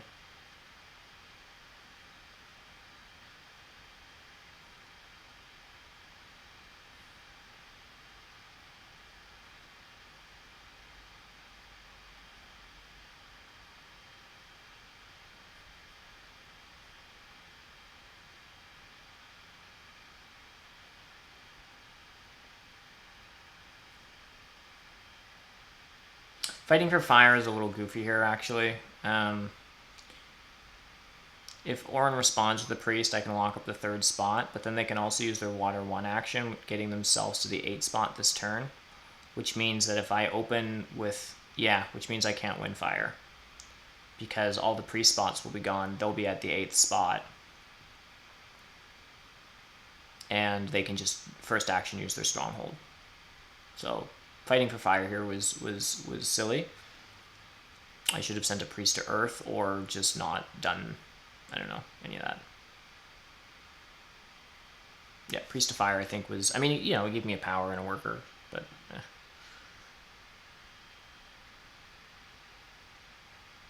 Ranier would be furious, EJ. Yeah, for sure. But I played a game according to, more in line with Ranier's philosophy yesterday, so now I'm doing my own thing. He'd be furious because I'm taking like 3-step favors, which are just annoying. I didn't take Air 1, which is bad. What else didn't I do? And I'm fighting for cults as opposed to my own towns.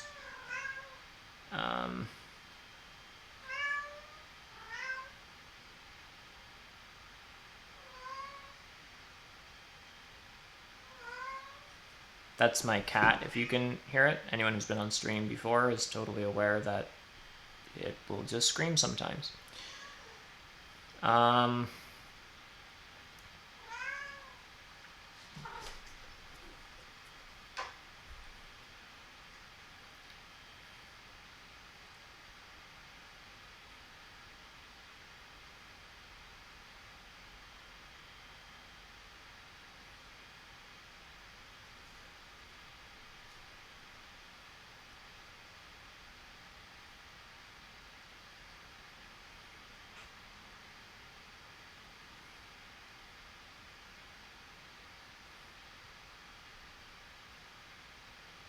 I think I just grabbed 7 coins here.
think I'm passing here and just grabbing up this bonus tile before anything happens to it. Yeah, sorry, this round's been a bit of a puzzle.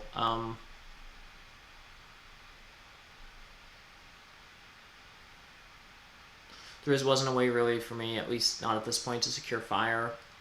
Earth is actually going to be weird because I think that Darklings might just try to fight me for it. Which, maybe they should, I honestly don't know.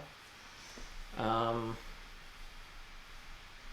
mean, they really just need to send one more priest to fire, and then the pass tiles broke down, so everyone basically got one. So it's not like we're ahead on pass tiles, and I'm sort of committed to building a stronghold and bridges next turn, which is fine, but Orange still wins 2 cults, so I didn't really put up a great fight there. I have 1 town coming in, possibly 2.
I'm just going to try playing a little bit faster this round.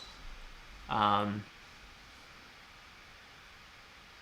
I just need to sort of focus on this last round. I might be a little less chatty than normal. But basically I did some rough math, and I think I have enough resources to found this town and get a stronghold out and 3 bridges. Roughly speaking.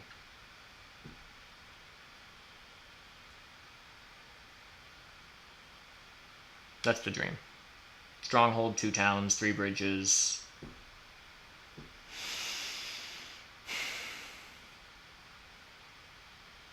And I win Earth here. Which is nice. I'm actually doing this. I don't actually need more leech at this point, so I'm happy just to do this.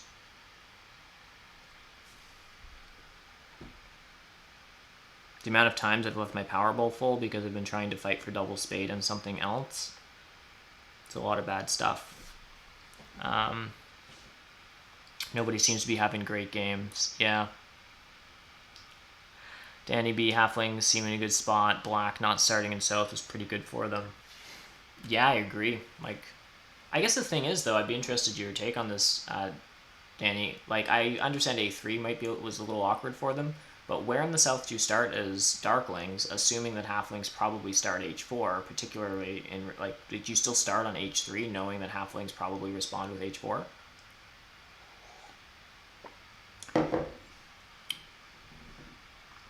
Darklings game, very bad, having a bad game. Yeah, it's not great. How much shipping do Halflings have? Only 1. Alright. Well.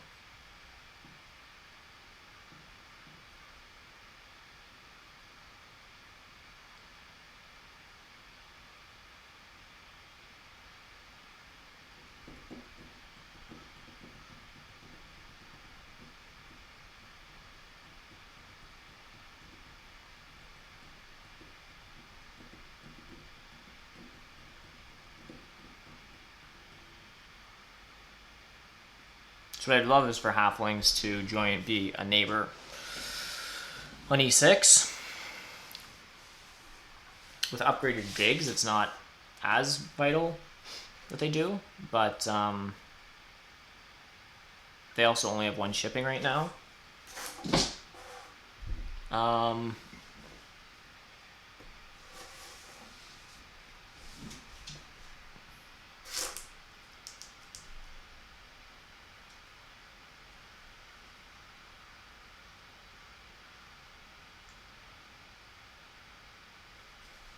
But yeah, halflings are scoring tons of points. Their network is okay.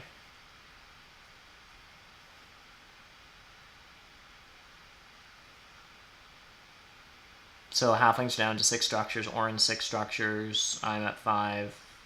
Darkwings have 3 more, are down to like 9. Yeah. I mean, engineers should win network in most games. My problem is that like I only have 2 more hexes that I can build on, and I'm kind of done with, like, I just did an expensive double dig, so I'm gonna be down to like, I'm gonna have 4 structures left on my board. So Orin would need to build 2 trading posts and 2 dwellings to beat that. Oh, but they're out of stuff already. Right. Darklings are not beating my network. Halflings?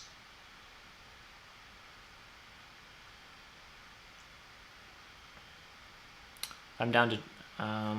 so I get 2 more buildings, though, which means I'm down to 3 structures. Which means halflings need to build 3 more things. So they need a temple, 2 trading posts, and 3 dwellings. No. So I do win network here. That's interesting.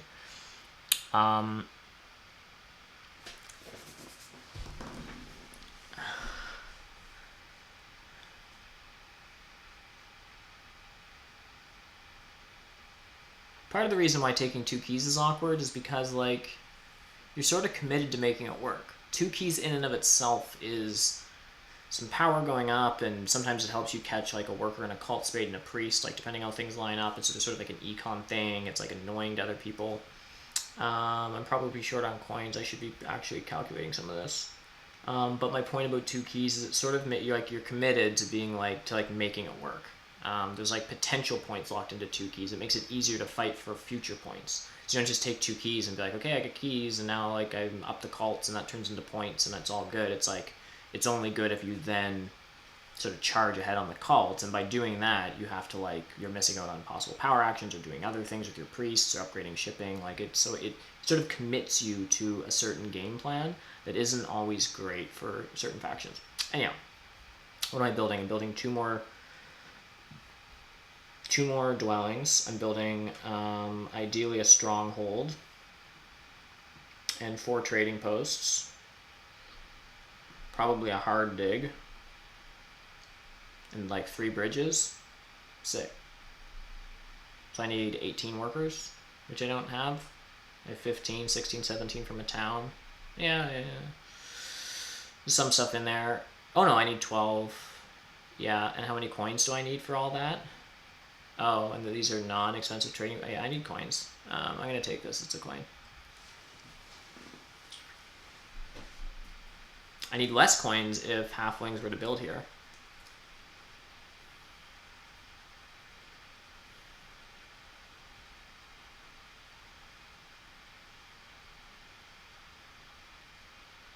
Who else is founding a town? Darklings are not founding any more towns. Halflings are not.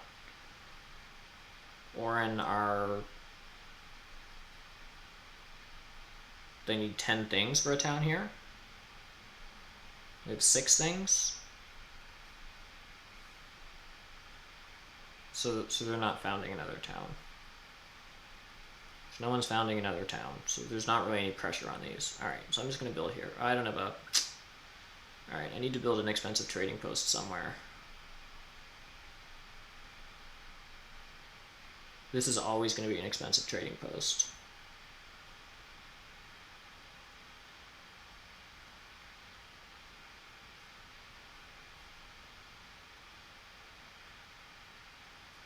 So I'm just going to do this.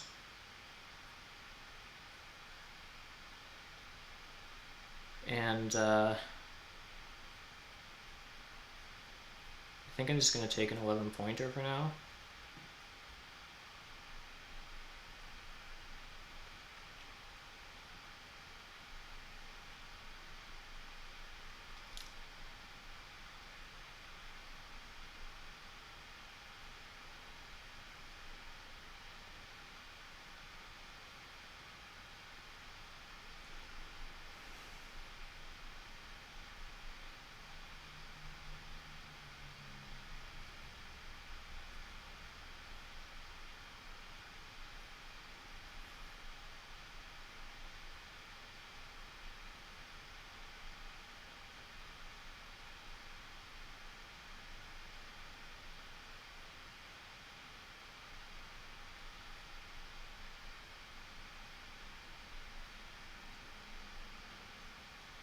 That's good for a variety of reasons.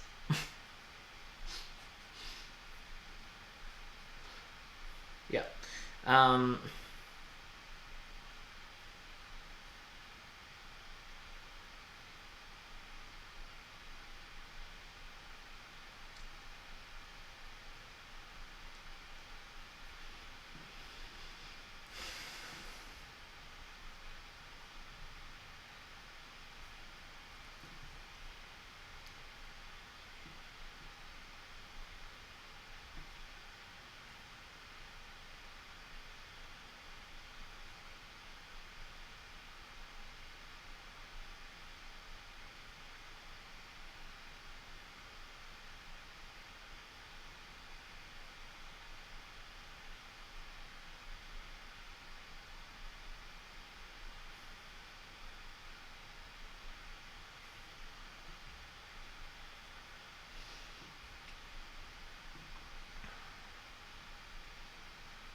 So at some point this Hax D11 is going to need to be hard dug.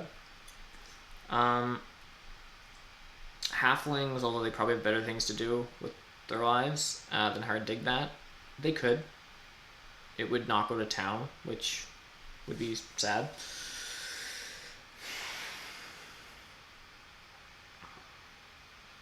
But there's no point in me hard digging it to secure it unless I have B9.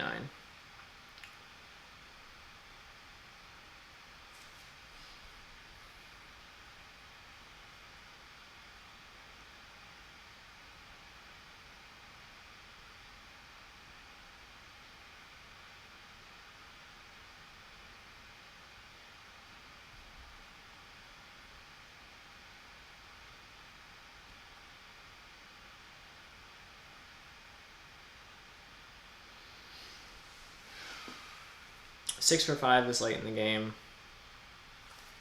No.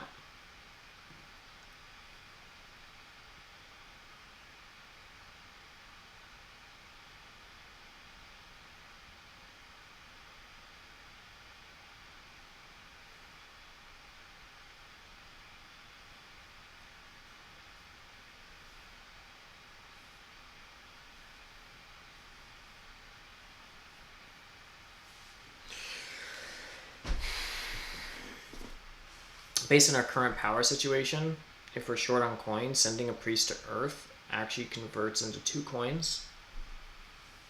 So if we find ourselves in a situation of converting workers into coins, converting a priest into 2 coins is actually decent. Technically, Darklings could Earth 3 us, but I think that's so bad for them that I'm just going to sort of ignore that. I'm just going to upgrade to a trading post here.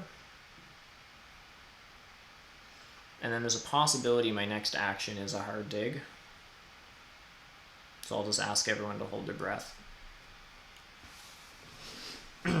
while I spend 4 workers building a dwelling.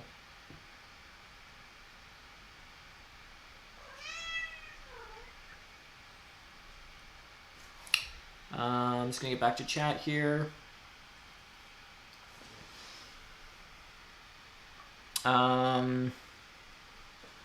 So Danny, sorry to get back to you like an hour later. I asked you where you started as Darklings, and you think here still I5. I5 gets you to the west, which is pretty decent for black. You can get to the H7 area town. By west, I assume you mean east.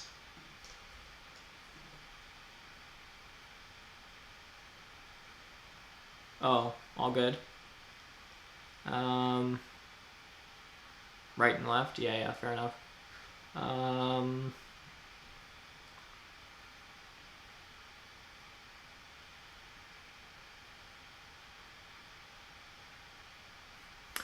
Thought we were going to build one on D9. I assume this was from before halflings were building here. I was just waiting for halflings to build there.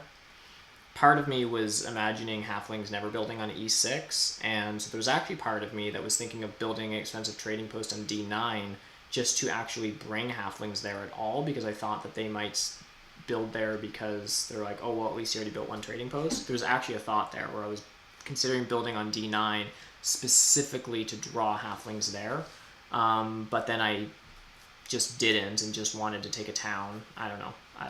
My sequence has been a little off here. I haven't been doing things in an optimized way for sure. And then halflings did join us with 3 dwellings here, which is really great.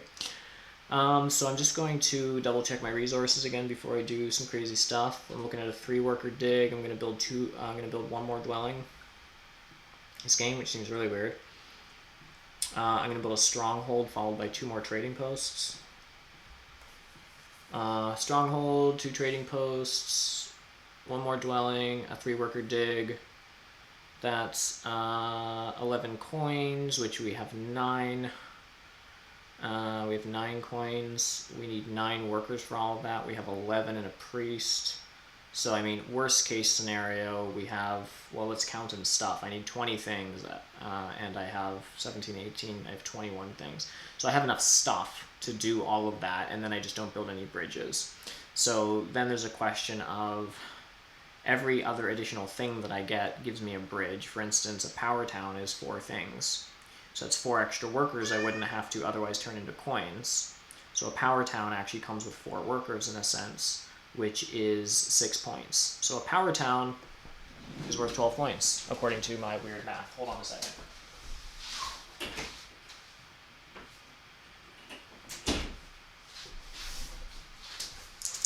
Yes, and I just logicked myself into saying that a power town is somehow worth 12 points.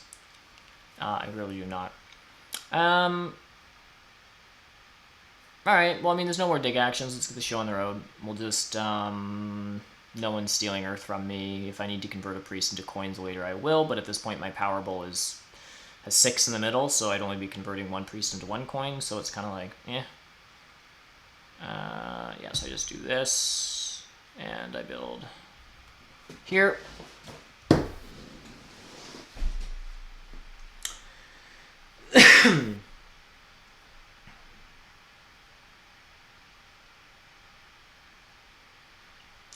So what I'm going to need is I'm going to need to build a stronghold. I'm going to need to take a bridge action. Or not a bridge action, I'm going to need to build one. Just 3, 4. So I need to build six workers before. I have a tendency sometimes to count all my income of like what I need for the rest of the game plus what you're going to get on your town keys, which isn't always correct because then sometimes you run into a situation of not having enough stuff to get the extra stuff that you needed. So I'm now also just counting this in terms of the sequence.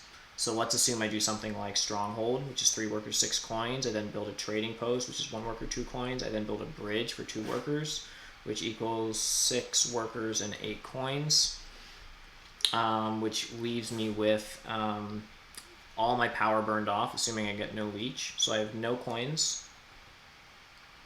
I have no power. So that gives me 8 coins, and then I need 6 workers, so I have 1 priest and 1 worker.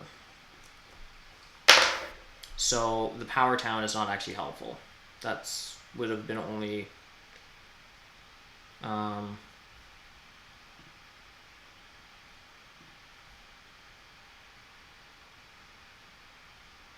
yeah, it's not helpful. So I can take a worker town, and a worker town is worth 10 points because I convert workers into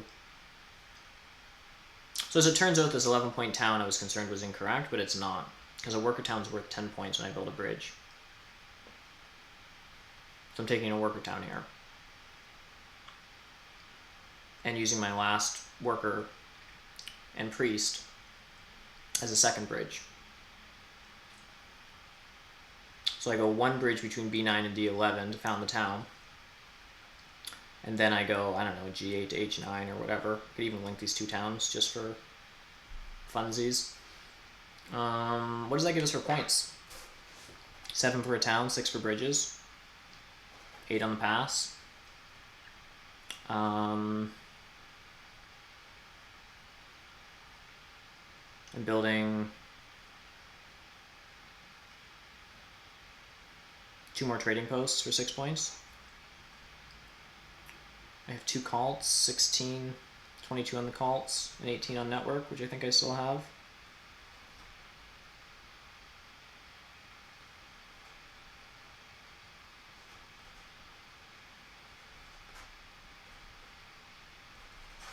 Like 141. It's not great. That's fine. I'm over it. Just gonna do this.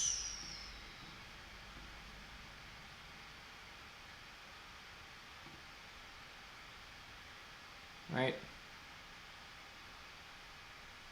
As much as I play engineers, I have these plans of what I'm going to build, and then I always second guess. I feel like I don't have enough stuff. Like, it's hard to believe that in here I have enough stuff for a bridge and a trading post and another bridge and a whatever. But so I'm always like, just before I'm doing stuff, I feel like I've somehow miscounted. After like 100 engineers games, I'm always like continuously amazed.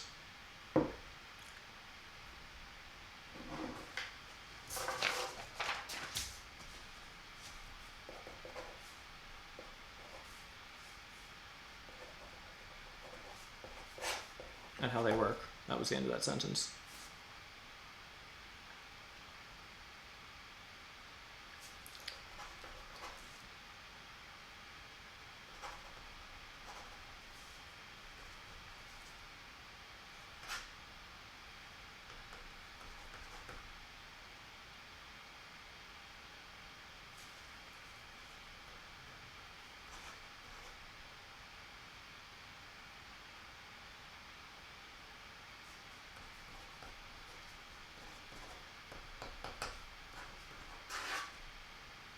Why do I keep doing the math differently?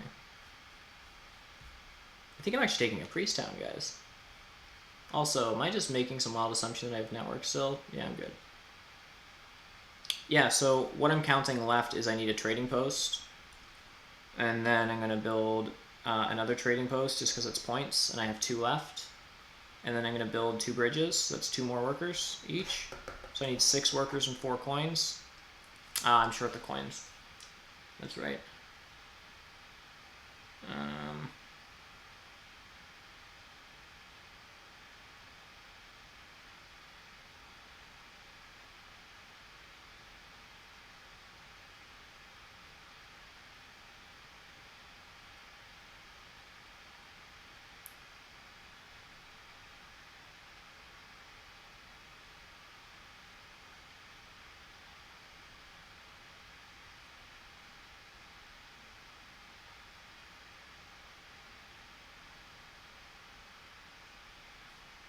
Well, I know that I'm doing this.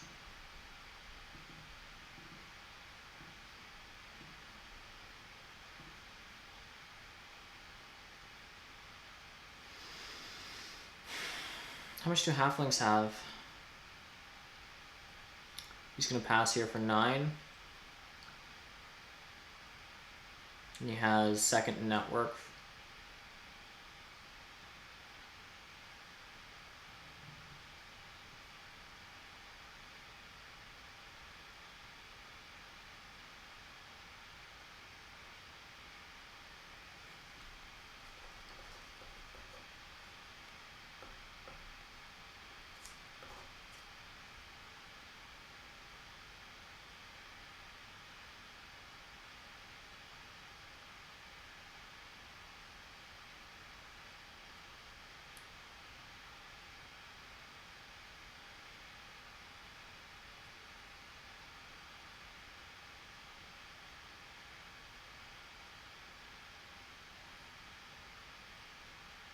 Yeah, so I don't get my last trading post down. The question is, I could take a priest town for 9 points and then get one more bridge. So that's 12. Or is there a way that I only do one bridge and get another trading post? That's 5 things I need. Which means I could take also a priest town, right? Like basically I need 2 bridges, which is 4 things, which means I don't need anything. Or I want a trading post, in which case I take a priest. And a trading post is worth 6 points. So I'm basically, and there's no way, with a worker town that would be 2, 3, 4, 5, 6 things. So I'm literally short a coin. Yeah, that's fun. So I think I just, like either way, am I building a trading post? I'm just going to build a bridge.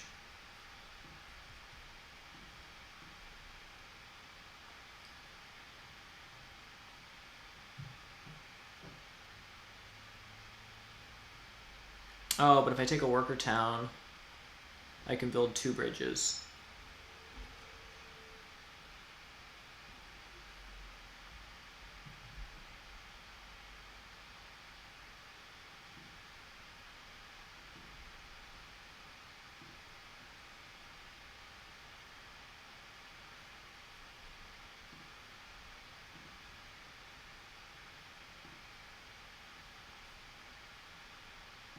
One shipping engineers. This is not good, folks.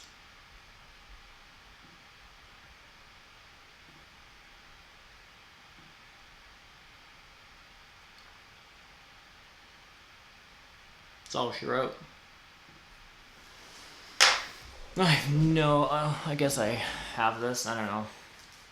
Probably. So back to chat.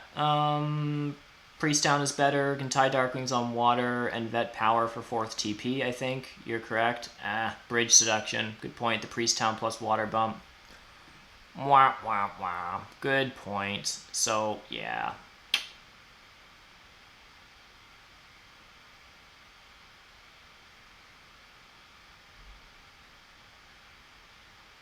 Yeah, good point. So if I take a priest town as opposed to a worker town, that's 2 extra points. But would I have lost 2 bridges? So I would have lost 2 bridges for 6 points to get a TP up for 6 points. And so the difference would have been, correct me if I'm wrong, but it's a difference of 1 point on water plus a swing of a 2nd point to Darklings. Is that correct? Can someone confirm that in chat?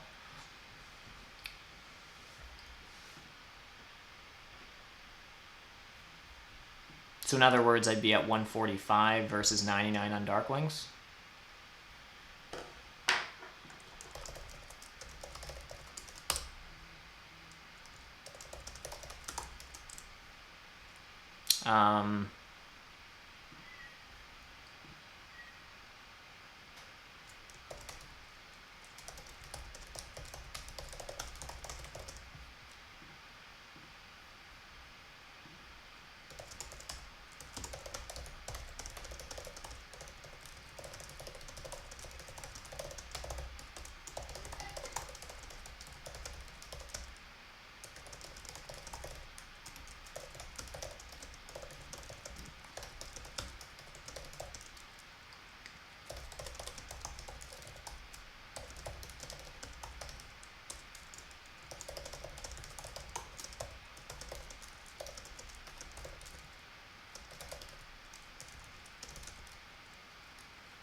I'm just going to quickly take a look at the breakdown here. Yeah, so it was an interesting game. It was pretty messy, to be perfectly honest. And Halflings did really well. So I guess I probably did overbid Engineers and should just try Halflings on this map. Where did we get our points? First of all, let's look at the power actions. So I took the 2 spade action 4 times and 7 coins twice. I think that's pretty efficient on power. was still a little goofy burning down to 6, having to do all those, like, didn't accept leech sometimes because I was trying to do something and then come back to 2 spades. There was a number of times where I just felt like what I was doing seemed like kind of the best route, but it was also just super awkward. How much leech did we get? 32. And lost 15 points for it. So yeah, so that's a good bit of leech. We got 145 points in the game. Started at 14 and lost 15 throughout the game. This is definitely interesting for me. Usually I would have much more, a lot more points from upgrading technology. Certainly by upgrading ship all the way, and then in really high econ games where you're just getting a ton of leech and running out of ways to score points. I had a recent engineers game where like last turn I like upgraded digs or something. But anyhow, that's a little bit more rare, but it's certainly strange not to upgrade ship in this game. And so I only got 2 points for upgrading on the ship track. But again, Orin, I don't know if this was particularly a great start for Orin. It was interesting. I guess it's not terrible. Because E4 is a good, like, quite awkward for them when engineers are in the game, so I don't know what they do with that hex anyhow. And you can't even bridge over from there to G6 unless you dig this brown hex, which is awful. So, yeah, I don't actually know what I would have done differently in their position. This did kind of surprise me, but I guess it did make sense. It immediately threatened G4, and there was never a time where I felt safe to double dig this, even though I had 4 2-spade actions in the game. Like, to dig this, and then I'd have to take this right away without them hard digging. And if I could have figured that out, I absolutely would have, because normally the path that I would recommend for engineers is a town around here that's about 4 hexes. Digging, like, sorry, I'm using my mouse again, and I realize folks can't see that. E4 down to G8, and sort of ignoring G7, there's 4 hexes there. H5, a double dig on G4, and then G3, and then 3 structures in there. And then hopping over to like F2, G1, D2, D3. It involves a bridge, but other than that, you get 2 gray hexes for 2 single digs, which is good. And then oftentimes I still will end up taking F3 if I can. So you end up with 4 4-hex towns. So you don't really need your sanctuary in a sense, but you usually still build it. Because F3 actually allows you later game with 3 shipping to just start tossing spades around for expansion, like to sort of like win network. And you toss one on B5, you maybe toss one on I2, you get B4, you get I1, you maybe later take G7, like you just start really expanding late.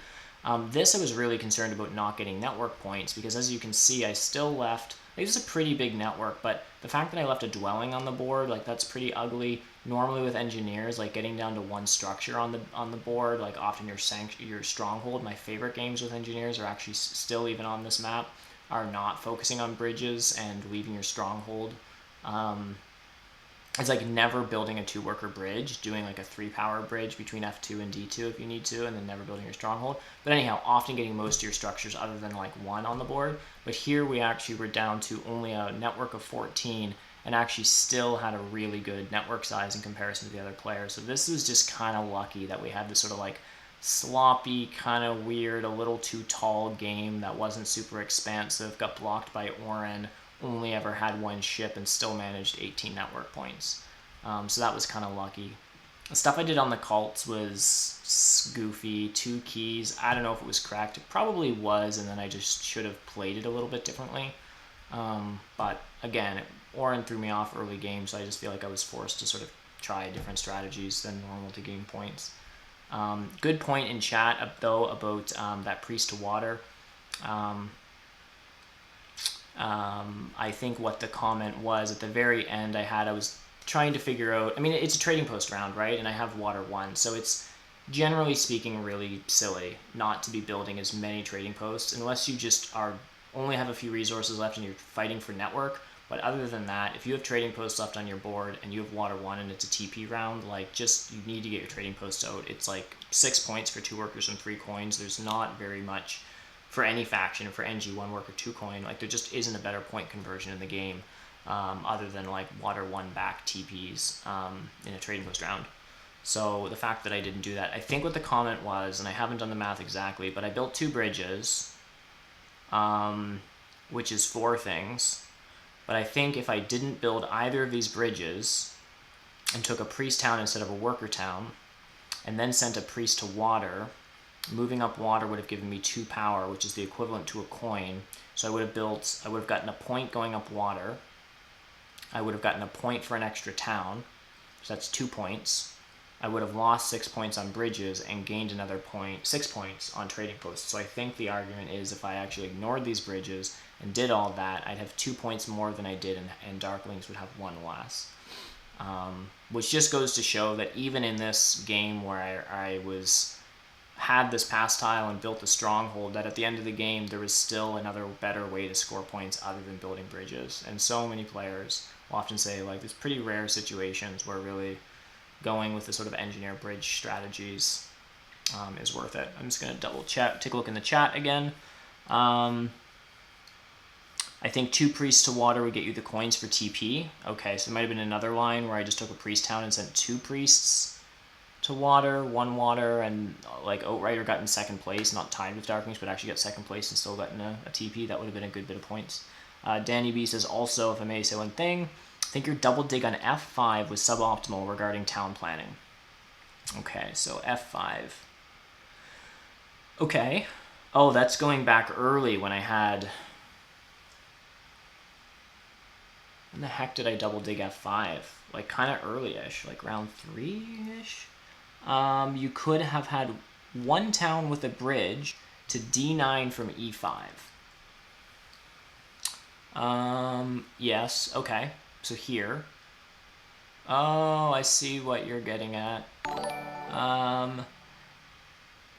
And 1 town on G7, G8, F6, F7. G7, G8.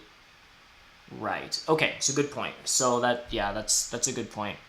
So ignore the bridges because it's now hard to see where all these towns are. But D9 to B9 is a town, and then this sort of E4 down to G8 is a town. Danny's argument is that this double dig on F5, which connected 2 gray hexes together, was slightly inefficient because I could have built a town on... I could have actually taken... Okay, so this is when taking D7 would have been helpful because I still need my Sanctuary town on G5, which means my other 2 towns need to be 4 hexes each.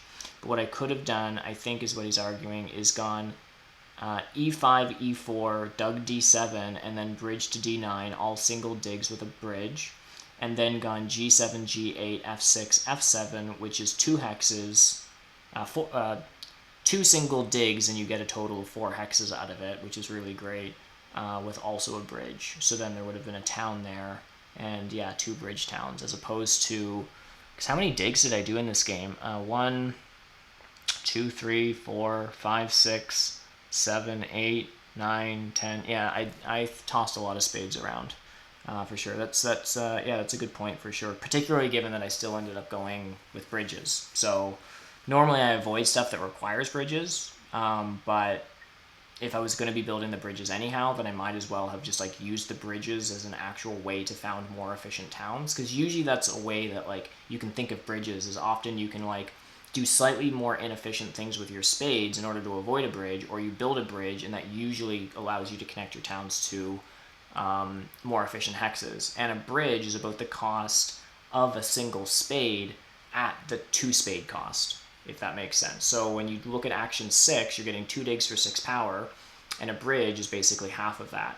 So if you need to choose between doing like bridging to another one of your native hexes versus double digging something that's adjacent to you, bridging to something that's native is actually better for you because it's only 3 power versus 6 to get another hex to be part of your town. And in this game, I wasn't aware that I was going the bridge strategy, so I was just sort of like digging. I tend to hate bridges in general, so I just sort of like dug what was around me. But with a bit more sort of planning and foresight, I should have known that bridges were probably going to be part of this game. And given that, I could have just like founded towns maybe a little bit later and just dug stuff a little bit more efficiently. And that extra power could have been used for other things. Maybe expanding my network, or yeah, like just doing other stuff. So good point there, Danny. So Terra Steel is still looking at the math on the priest to water shenanigans that I should have seen, but just frankly didn't. And Terra Steel saying that I think it costs 4 points. That's interesting. I'll have to go back and take a look. That's a good bit of points, particularly given that like we only won this game by We only won by 5, so, you know, a 4-point margin is super helpful. Round 3, you're saying, is when I chose, is when I decided what to do with my spades, Danny. Yeah, that sounds about right. And if d7 is taken, worst case, you can always just still take d10. Right, yeah, of course. Yeah, so worst case scenario, if this red hex was taken by people, I still have a backup plan of double digging d10. Which I'm no worse off doing because I still had to do a lot of double digs. Yep, fair enough. Well, thanks everyone for joining me on this stream and in chat and stuff like that. It's been really great to have people stick around and provide some input on the game. I'm still trying to figure out this fire and ice stuff. I know I keep saying that, but I just find the map, it's not super intuitive to me, and I always find myself doing goofy things. So yeah, I'll probably be streaming possibly, if not later today, at some point over the weekend. So just follow the channel if you haven't already and get notifications for when I'm going to be going live. And yeah, once again, thanks for everyone who's been... oh, thanks, Danny B. Congrats on the victory. Yeah, really appreciate that. Yeah, it was not an easy game for sure. Yeah, thanks for following as well. Really appreciate that. That's awesome. So hopefully you'll get a notification for next time I go live. It'd be awesome to see you in chat again. Thanks everyone for participating, and we'll see you next time. Bye for now.